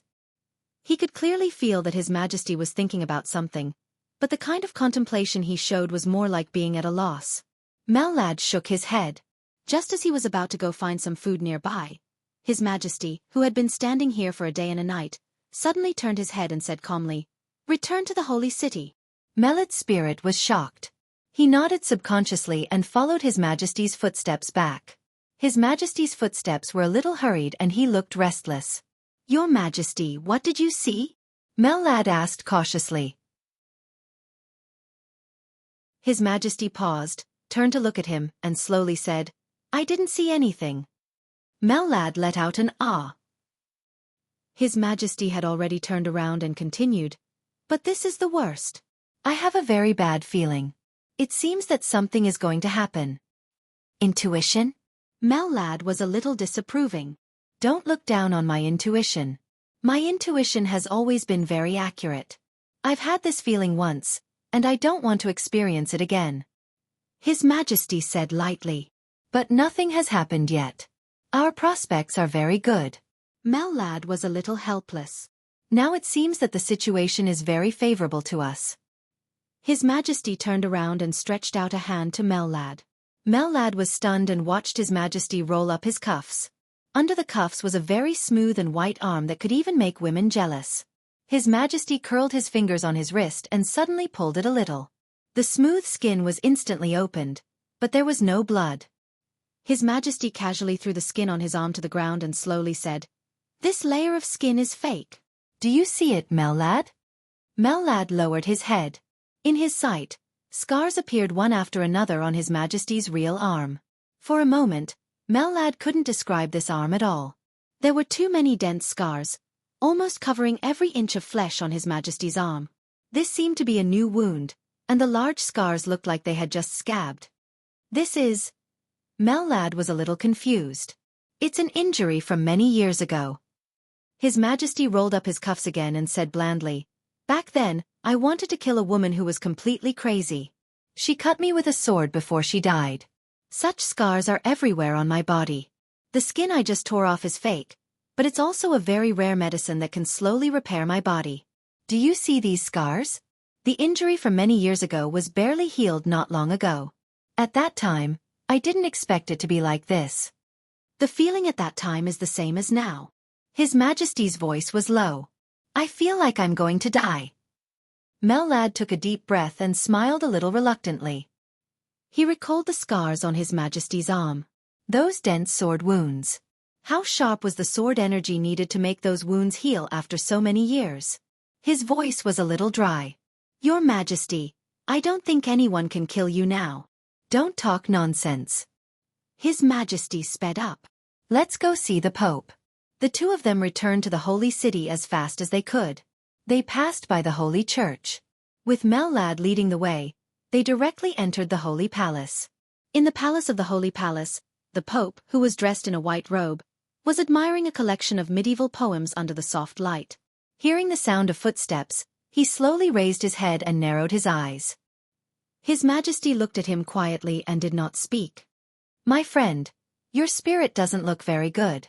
The Pope took the initiative to break the silence and smiled gently. "What are you confused about?" "It's not important." His Majesty said blandly, "I need you to help me once." The Pope nodded, reached out to pour a cup of black tea and said slowly, "Tell me about it." "I need you to crown me," His Majesty said in a deep voice. Mellad, who was behind His Majesty, opened his mouth wide and looked at His Majesty with a strange look in his eyes. His Majesty's movements were slightly sluggish. He raised his head and said calmly, "Are you kidding?" "What do you think?" His Majesty asked. The Pope put down the teacup and said slowly, "I can't do it, my friend. Your spirit is very strong. In terms of willpower, you can be said to be one of the most strong-willed people I have ever seen. The coronation comes from the power of the spiritual level. To put it simply, once the coronation is successful, your will be completely concentrated and enter a state similar to hypnosis, which will make your combat effectiveness in all aspects rise to a higher level. But although I am in the transcendent realm, my spirit can't affect you at all. My coronation has no effect on you."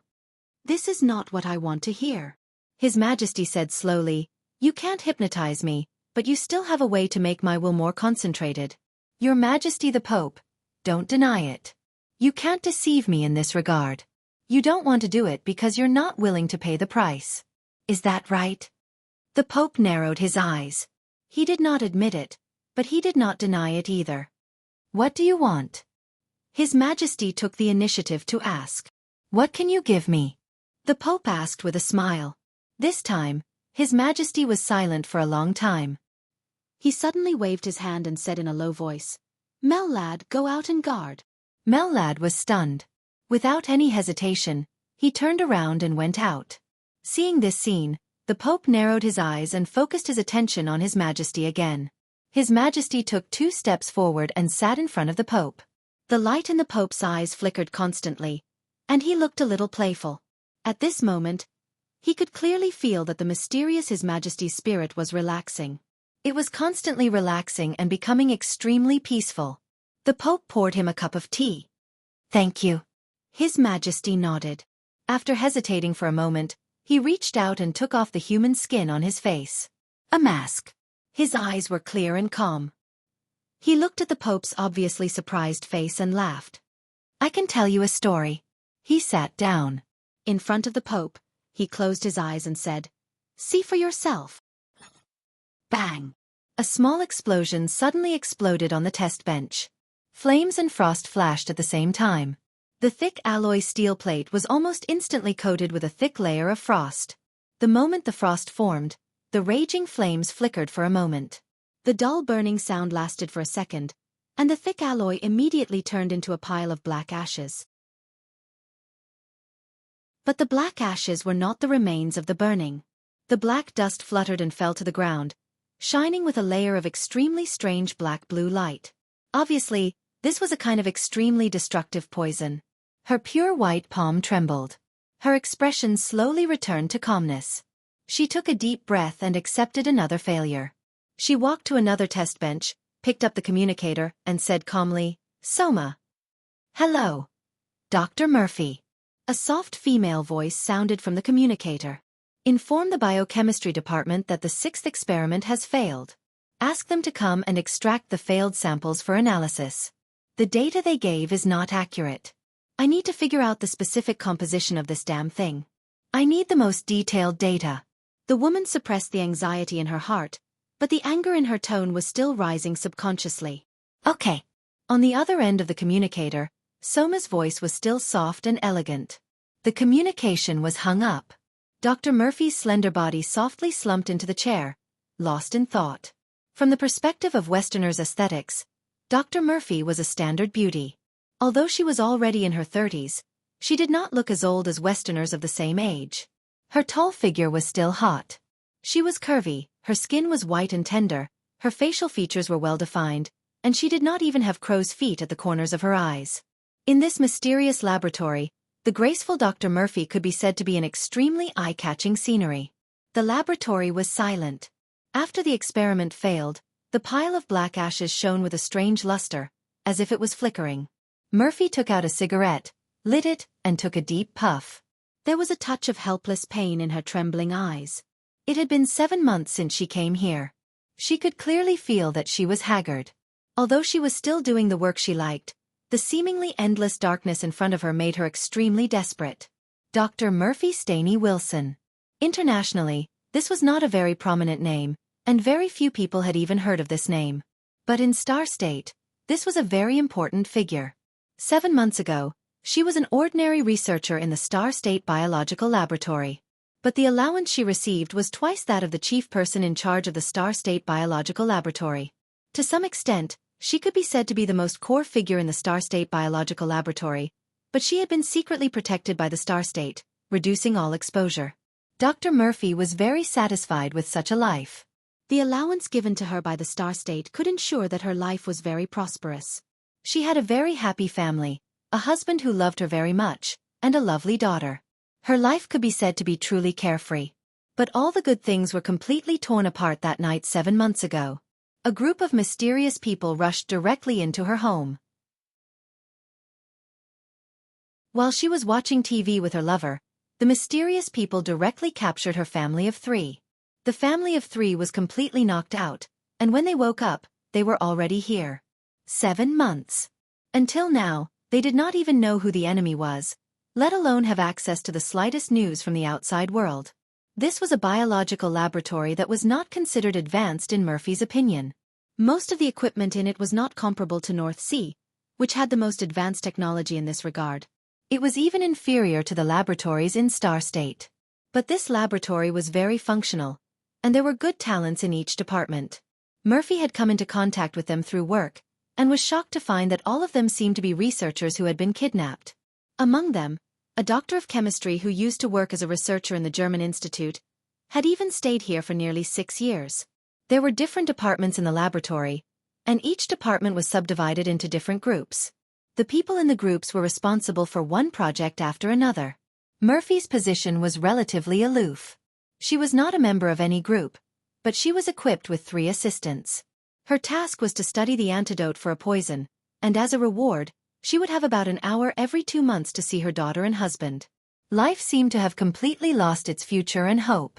Murphy's only motivation now was for the most precious hour in 2 months. She sat on the chair in a daze, took a deep breath, and held back the tears that seemed to flow at any time. She was extremely disappointed. "It seems that I should consider giving you some more work, dear Dr. Murphy. I don't need useless people here, nor do I need you to be lazy." A flat voice suddenly sounded. The other party's English was standard and fluent, but in Murphy's ears, it was like the whisper of a demon, extremely cold. Murphy's plump body suddenly became alert. She jumped up and stammered, "No, the experiment just failed. I've already informed." "That's not a reason." "The experiment failed. You should make a record and try to find a new way.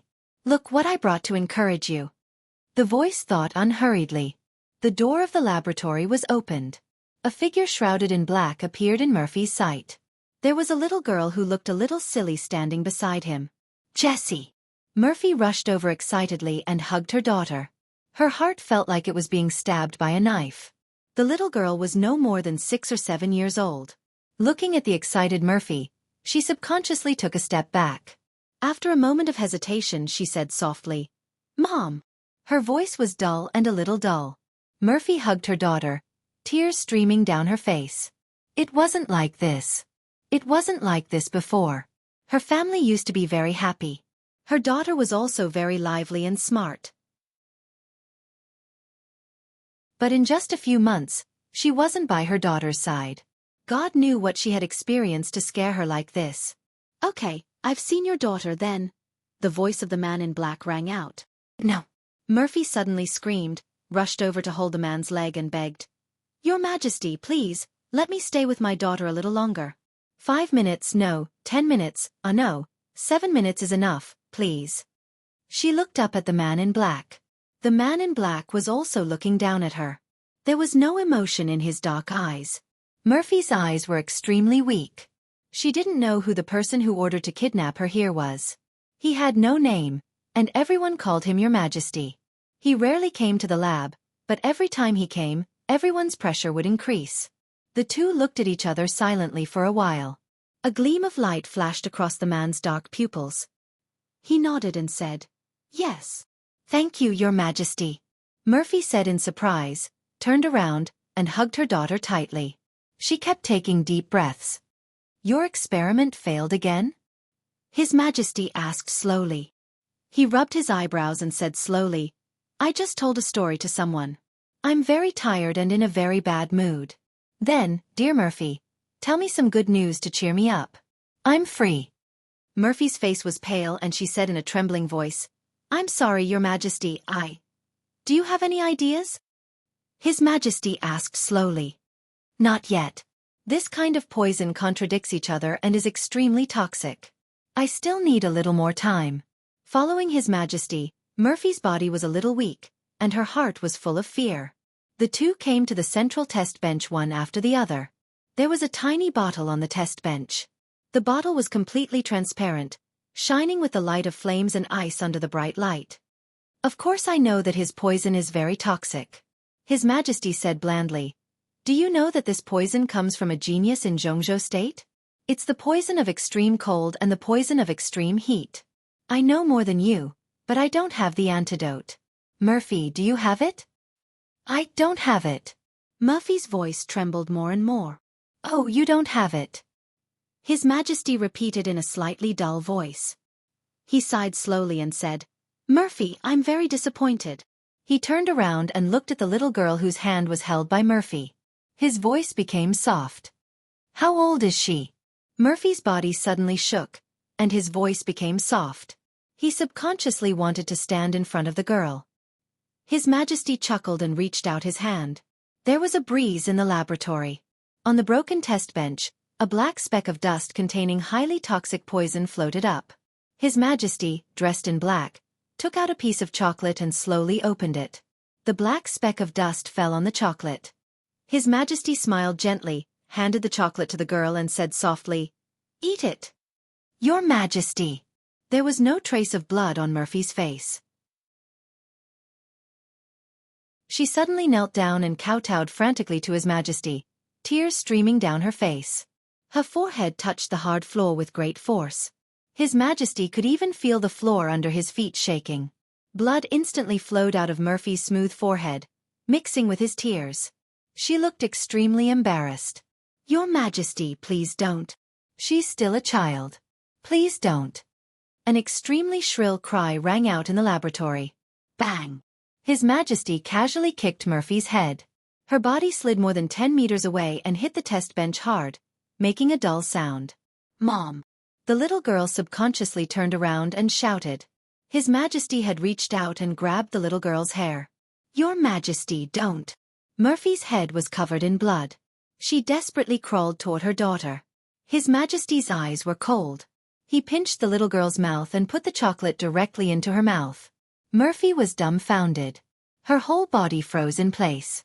After a long time, she let out an extremely shrill scream of despair. Don't worry. His Majesty's voice sounded. This poison has contaminated the alloy.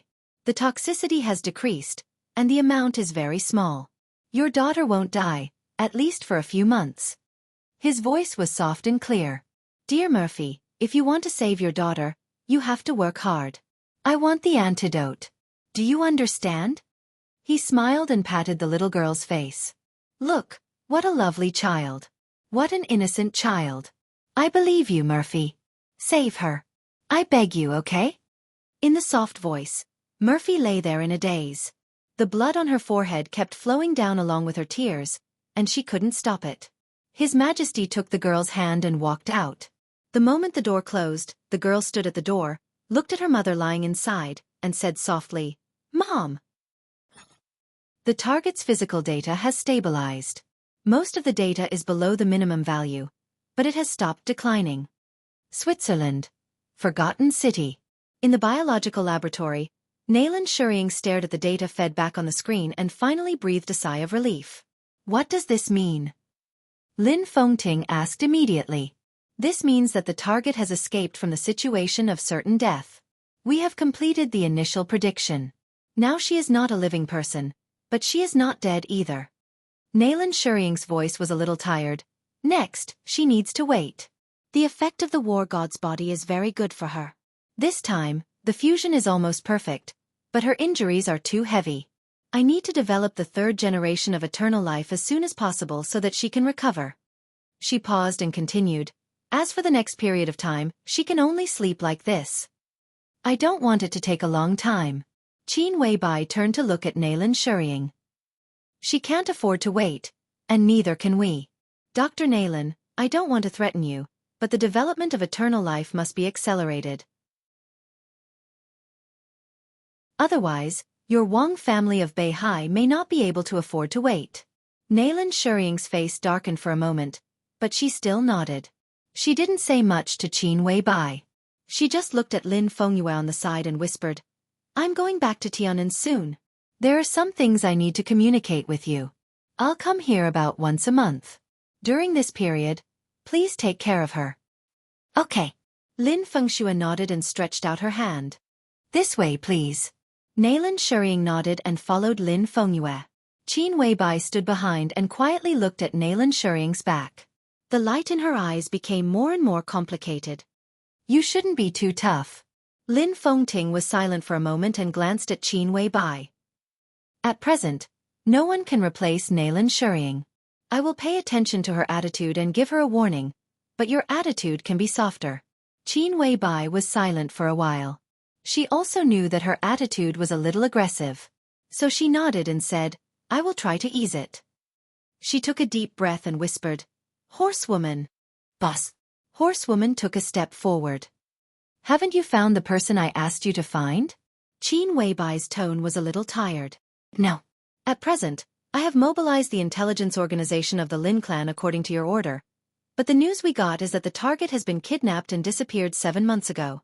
The family of 3 has all disappeared. Their family has chosen to call the police. Star State is very angry about this. The FBI has been investigating some suspects, but so far, there has been no result." Horsewoman shook her head and smiled bitterly. "Is that Dr. Murphy really so important?" Lin Fengting raised his eyebrows. Qin Weibai had used the intelligence system of the Lin clan to find a researcher named Murphy in Star State. He naturally knew about this, but he had never heard of this name. "Maybe she is more important than you think." Qin Weibai whispered, "This is the only candidate I can think of who can replace Nayland Shuriying. She may be a little worse, but she is relatively the best. Nayland Shuriying is not reliable, so we at least need a good enough candidate." Lin Fengting sighed softly and was about to speak. Grunt, grunt, grunt. A series of subtle sounds suddenly rang out. Lin Fengting and Qin Weibai were stunned. Their faces suddenly changed. They turned around at the same time and looked at the huge nutrition chamber behind them. In the nutrition chamber, at this time, countless nutrient solutions were constantly evaporating at a very fast speed. Lin Fengyue, who had just disappeared, suddenly pushed open the door of the small laboratory and rushed out. She said excitedly, "All the data of the injured are recovering, and all the data have broken through the minimum value. Her condition is improving. My God, it's incredible." "Really?" Puff. As soon as Qin Weibai opened her mouth, a mouthful of blood suddenly gushed out of her mouth without warning. A thin layer of white mist instantly enveloped her body. Her body trembled, and she struggled to say something, but her body softly fell to the ground. Everyone's face changed dramatically. "Boss!" Horsewoman suddenly screamed. Qin Weibai tried to open her eyes. Her eyes were focused. But everything in her sight began to become dark. In the endless darkness, a light was emerging little by little. The corner of her mouth moved. The darkness disappeared completely. A flame completely occupied the dark night, burning crazily in her consciousness, and then disappeared in a flash. Apex.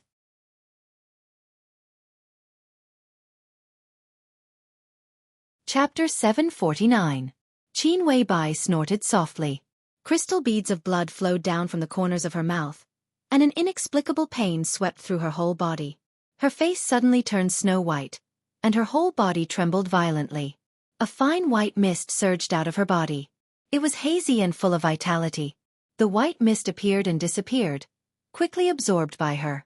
She opened her eyes wide and swayed, but her consciousness became extremely clear. She couldn't even faint if she wanted to. The scene in front of her seemed to have completely returned to normal. She could see the ceiling of the laboratory, and countless high-tech instruments were working. Lin Fengting's face was extremely ugly, and he asked loudly what was going on. Farther away, Lin Fengxue and Nayland Shuriying had come out quickly. Some researchers had already rushed over to open an instrument that could detect physical indicators. Horsewoman carefully picked her up and rushed to the instrument. The familiar scene disappeared. Her vision turned pitch black again. A burning flame appeared in the pitch-black space. The fire kept rising. The severe pain swept through her whole body like a storm. She couldn't help but groan and clenched her fists tightly. What the hell is going on? Lin Fengting was completely inexplicable. A minute ago, Qin Weibai was fine, and he had never heard of her having any disease or injury. But now, she suddenly became like this. Lin Fengting hated this feeling. In the next 20 years, Qin Weibai would be extremely important to the entire Lin clan. She was now the acting patriarch of the Lin clan. To put it bluntly, her current safety was even more important than Lin Fengting's own. Record her physical data and do a detailed examination immediately. Prepare to activate the number 3 drug and stabilize her condition first. Naylan Shuying said in a hurried tone. Horsewoman carefully held Qin Weibai and put her in the instrument. It was less than 10 meters away, but she had already broken out in a cold sweat. Qin Weibai's body was completely in contact with the instrument. The instrument, which had already started to operate, suddenly lit up a large number of signal lights. A hazy light curtain filled the inside of the instrument, completely enveloping Qin Weibai's body. The white mist around her was still slightly undulating, and the whole picture looked extremely psychedelic. The hazy light curtain kept scanning Qin Weibai's body. Naylan Shuying stood in front of an instrument and operated the screen. Countless data was brushed up like a stream and was quickly recorded. A virtual image of Qin Weibai's physical condition emerged. The image was dynamic, and it was constantly analyzing the situation inside Qin Weibai's body. Naylan Shuying stared at the screen, and her eyes became more and more confused, as if she had encountered something very difficult to understand. What happened? Lin Fengting walked over and asked in a deep voice as he looked at the patterns and data that he couldn't understand. The situation is a bit strange. Naylan Shuying shook her head. What a powerful vitality. What do you mean? Lin Fengting asked. Naylan Shuying hesitated for a moment. Instead of answering directly, she quickly switched the screen. The big screen immediately split into 2 screens, and 2 virtual images appeared. The data on the 2 screens kept alternating. Naylan Shuying watched for a while, and her eyes gradually lit up with disbelief. She said softly, "What the hell is going on?" "I'm the one asking you." Lin Fengting's tone was a little impatient. Qin Weibai suddenly became like this, which really tested her mentality. At present, according to the data analysis of the instrument, Boss Qin's situation is the same as that of the person inside. Naylan Shuying finally spoke. As she spoke, she pointed to the closed nutrition chamber nearby. What do you mean? Lin Fengting's body shook violently. The same situation? Did Qin Weibai also need the body of the god of war and a long sleep? Lin Fengting's eyes became cold in an instant. He looked at Naylan Shuying and said in a cold voice, "Make it clear." The person inside was so seriously injured because of the 13th floor. But this matter had nothing to do with Qin Weibai. How could their situation be the same? If someone had done something, Naylan Shuying was the most suspicious person among all the people present. Did something happen to the Wang family of Beihai? Lin Fengting's eyes flickered. He could tolerate many things, but if Naylan Shuying really attacked Qin Weibai, he could not tolerate it. The Lin clan could not tolerate it either. Qin Weibai might have many identities, but she was now the patriarch of the Lin clan. Attacking the patriarch of the Lin clan was tantamount to a formal declaration of war. Naylan Shuying's heart beat fiercely. Facing Lin Fengting's cold eyes, she shook her head and said, "You misunderstood me. Boss Qin is fine at present, but her injury is exactly the same as that of the person inside. But compared with the person inside, the damage to her body is very light. They have the same kind of injury, but the severity is different. If you use the value as an example, the severity of the person inside is about 100, while the severity of Boss Qin is about 1. Moreover, there is a very strong vitality in Boss Qin's body, which can probably perfectly offset her injury. The situation just now should be a sudden outburst, and now it is being made up by the vitality. Boss Qin will be fine after a short rest." Lin Fengting looked at her quietly. His expression was as if he was listening to a book from heaven. "You said Little Bai is injured?" he asked slowly. Naylan Shuying nodded and said, "Yes." "Ridiculous," Lin Fengting said coldly. "How did she get injured? And it's the same injury as that person. Do you think it's possible?"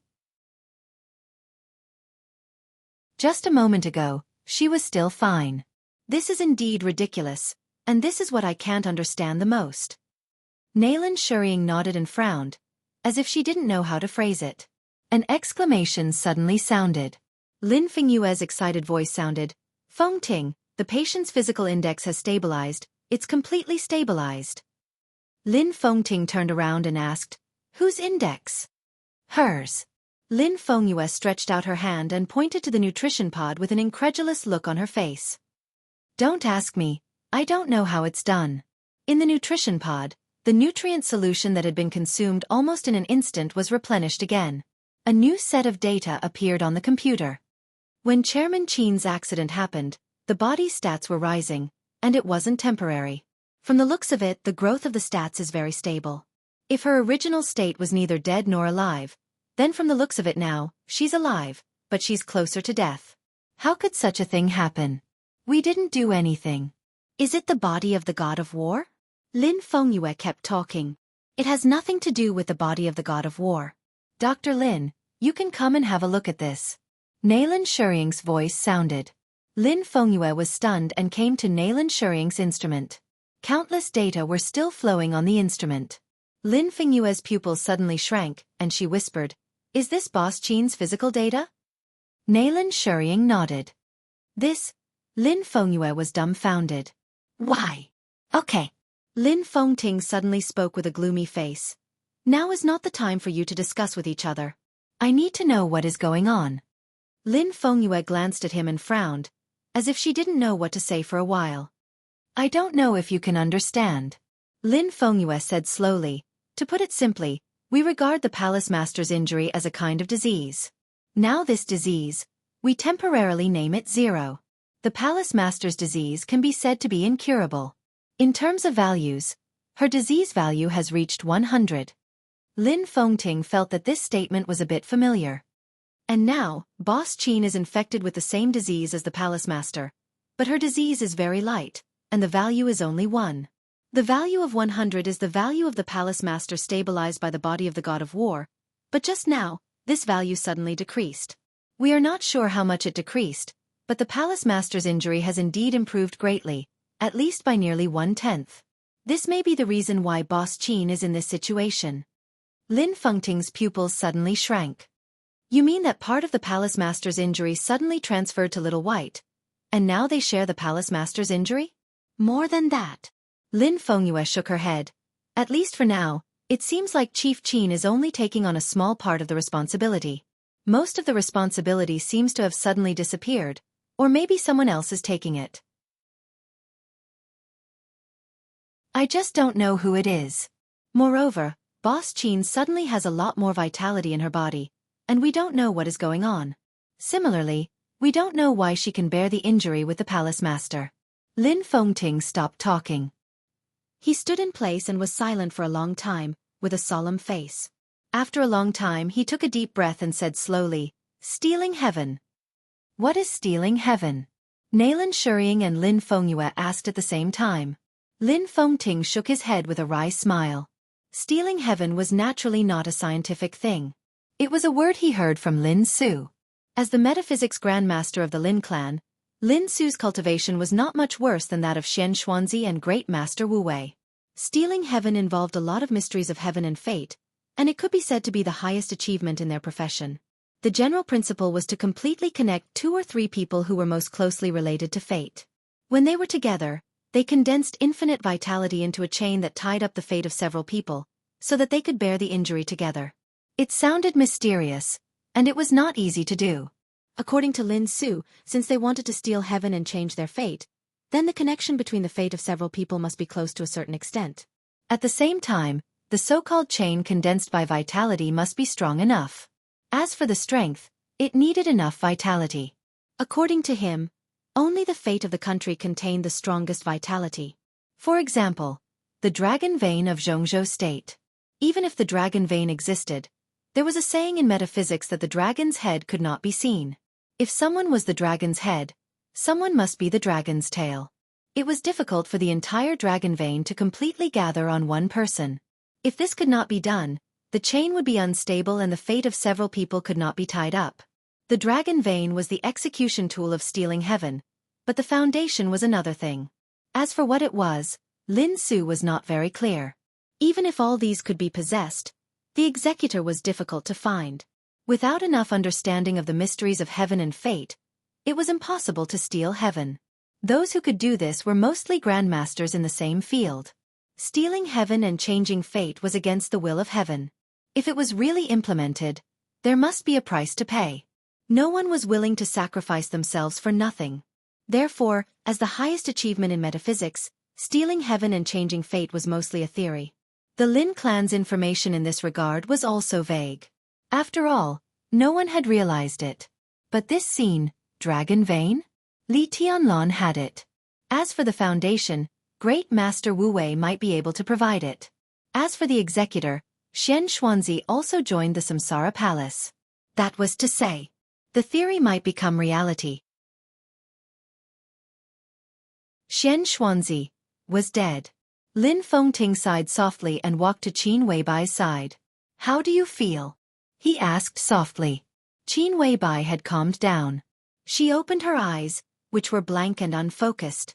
The sound of her heartbeat constantly vibrated in her consciousness, synchronized with her own heartbeat. One heartbeat was extremely clear and powerful, with the power of mountains and seas, while the other heartbeat was extremely weak. Qin Weibai blinked her eyes hard. She reached out her hand and gently touched the air in front of her. What is she doing? Lin Fengting frowned slightly. Nalan Shuriying shook her head and said honestly, I don't know. There was no sound. There was no light. Qin Weibai seemed to be completely immersed in her own world. Her attention was absolutely focused and seemed to have entered a new height. Everything in the darkness in front of her was gradually fading. The darkness was slowly fading. The fire in front of her burned and rose into the air, flying away and getting farther and farther. The fire disappeared. The darkness disappeared. A large expanse of soft and warm foam appeared in front of Qin Weibai. The foam completely wrapped her whole body, with the smell of nutrient solution. In a trance, Qin Weibai seemed to feel that she had turned her head. Her sight was clear and bright. She passed through the nutrient solution and saw a huge sealed nutrition chamber. The light shone in from outside the nutrition chamber. She saw the neatly arranged high-tech instruments. She saw Horsewoman. She saw Lin Fengyue, Lin Fengting, and Nalan Shuriying. Then she saw herself. She was lying on an instrument. She reached out and touched the air in front of her. Phew! Qin Weibai suddenly sat up, gasping for breath, and her face was pale. Boss, how are you? Horsewoman took a step forward and looked at Qin Weibai with panic in her eyes. Qin Weibai kept taking deep breaths. She shook her head and was a little uncertain. I just seemed to be dreaming. The long darkness was like an unexplored forbidden zone of thinking, but it was also like a vast and boundless space that really existed. The burning flame brought a glimmer of light in the absolute darkness. The flame was burning, but it was extremely cold around her. She was a flame. She kept shuttling in the long silence and almost eternal darkness. She didn't know where she was. She could feel that her body was soaked in the nutrient solution. Vaguely, she seemed to hear Mr. Lin talking. She heard Horsewoman's voice. Countless voices were torn apart into a messy sound line. Her thoughts seemed to leave her body and rush to the distance. It was like a dream. But it was the most realistic dream. She could feel the feeling of walking step by step into the dream from reality. The boundless darkness was not fleeting, but continuous and long. She quietly counted the time. There was no time in the night. The time was not synchronized, and there was no meaning in existence. The distance was not synchronized, and it was also meaningless. Her thoughts were like a flame, constantly floating in the long and distant darkness, without life and death, without any emotion. 1 year, 2 years, 10 years, 20 years. She felt tired. The spiritual power of the transcendent realm seemed to have signs of collapse in the eternal darkness. The flame kept trembling. In the extreme darkness, glimmers of light lit up one after another. They were like stars, pulsing with her thoughts. In the almost numb coldness, she felt a touch of warmth for the first time. Once again, she heard the voice and saw the light. From today onwards, I am your family. Everyone here is your family. Vaguely, she heard someone talking. It was a quiet, incomparably warm voice. Her thoughts extended out frantically along the voice. The darkness disappeared. A delicate small city appeared in her sight. Under the blue sky, the whole city was like a garden. Some people were walking in the garden carefreely. All the vehicles were driving underground. There were birds chirping in the city, and some animals were also walking freely in the city. A middle-aged man held the hands of two children, and his voice was a little tired. The two children were a boy and a girl. The boy was only about 3 years old, but his expression was extremely stubborn. The girl was a little older, wearing dirty little clothes. She was held by the man and was a little timid. "Forgotten city," she said timidly. "Where is this?" "This is our home." "In Switzerland." The middle-aged man whispered. "My home is in Lin. I want to find my mother." The little girl lowered her head and said cautiously, "I want to find my grandparents." The muscles on the middle-aged man's face twitched, and there was a touch of extreme anger and helplessness in his eyes. The boy on the side was quiet and motionless. "Dad, Mom and Grandma have gone to a faraway place. They asked me to take care of you for the time being. When you grow up, you can go to find them by yourself, okay?" The man touched the girl's hair with his palm. "Okay." The two children spoke at the same time. A one-armed young man walked over slowly. His face was pale, and his body was shaky. It seemed that he was seriously injured. "Dad." The young man nodded to the middle-aged man and called him. "How are your injuries?" The middle-aged man asked softly. "Fortunately, I won't die." The young man forced a smile, and there was a touch of hostility on his face, which had not been worried before. "My right hand is gone. I can still draw the sword with my left hand." The 3-year-old boy stared at the young man's empty right arm and looked a little curious. The young man bent down and seemed to feel a little inconvenient. He simply knelt down in front of the little boy on one knee and touched his head with his left hand. "How old are you?" The boy shook his head. He didn't know how old he was, and no one cared about this. "Still a child," the young man said softly. The young man said softly. He pointed at his empty sleeves and asked, "Are you afraid?" The boy still shook his head and said nothing. The young man hesitated, and a small sword slipped out of his left cuff and handed it to the boy. "Do you like it?" "Yes." The boy nodded and his voice was clear. "This is something that will accompany you for a lifetime." The young man laughed, and his eyes were complicated. "I hope you can be safe and happy all your life, but you are the son of my best brother. Child, you have your own responsibilities and hatred. I am almost a useless person now. In the future, I can only rely on you." The middle-aged man hesitated, let go of the boy's palm and whispered, "I have decided to accept him as an apprentice." The young man was stunned and said with a smile, "The seniority is a bit messy. I have made an agreement with him. This is my adopted son." "But it doesn't matter." He took the boy's hand and whispered, "My name is Lin Yuxian. From today on, I am your adopted father. I can teach you everything I know. If I can't, I will find someone to teach you. What's your name?" "Li Dongqing." The boy glanced at the middle-aged man and whispered, "I hope you can remember a name. Maybe it will be your lifelong enemy." "What's your name, godfather?" "Haotian. I am about 2 years older than you." "My father? Why did he die?" "Winner takes all. There is nothing despicable in this world. When despicable is put on someone's head and put in the history book, it doesn't matter whether he is hateful or not. What matters is that he must be a loser. Dongqing, your father is not such a person. He just neglected it and failed." Grandma family. Don't think about them. Dongqing, keep them in your heart. One day you will get them back. What about your arm, godfather? It was cut off, but it doesn't matter. Your mother killed him for me. I don't need you, boy. This is your father's kendo. It is much more perfect than the Lin clan's kendo. Can you stand it? Yes. But your injury is very serious. Oh, it doesn't matter. Go to your master later. He has something to give you. Your body is on the verge of collapse. Rest for a while, or you will die. Before I die, all the people who deserve to die will die. In the dim light, the 15-year-old boy's face was tough and indifferent. The light kept alternating. The 4 seasons were changing. It was like a dream from a very long time ago. The firelight stayed there, watching the changes year after year. Her mind had been calm, without any fluctuation.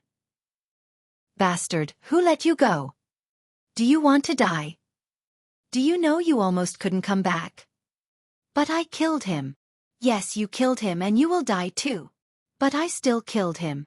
I killed an invincible realm expert, but I am not invincible. Shut up. What's so great about killing an invincible realm expert? Godfather died in his hands. I killed him and his family. I avenged my godfather. Ahem, master. Do you know that I don't even dare to go to my godfather's grave to kowtow every Qingming festival? This is just the first one. The Wang family of Beihai, Kunlun City, the Purgatory of Heaven capital, the Heroes Club, none of them can run away. They will all die. I will kill them all. Shut up. You should rest now. The dragon shows its head but not its tail. The dim sunlight shone on the verdant forgotten city. The man in the wheelchair was extremely dry, but he smiled contentedly.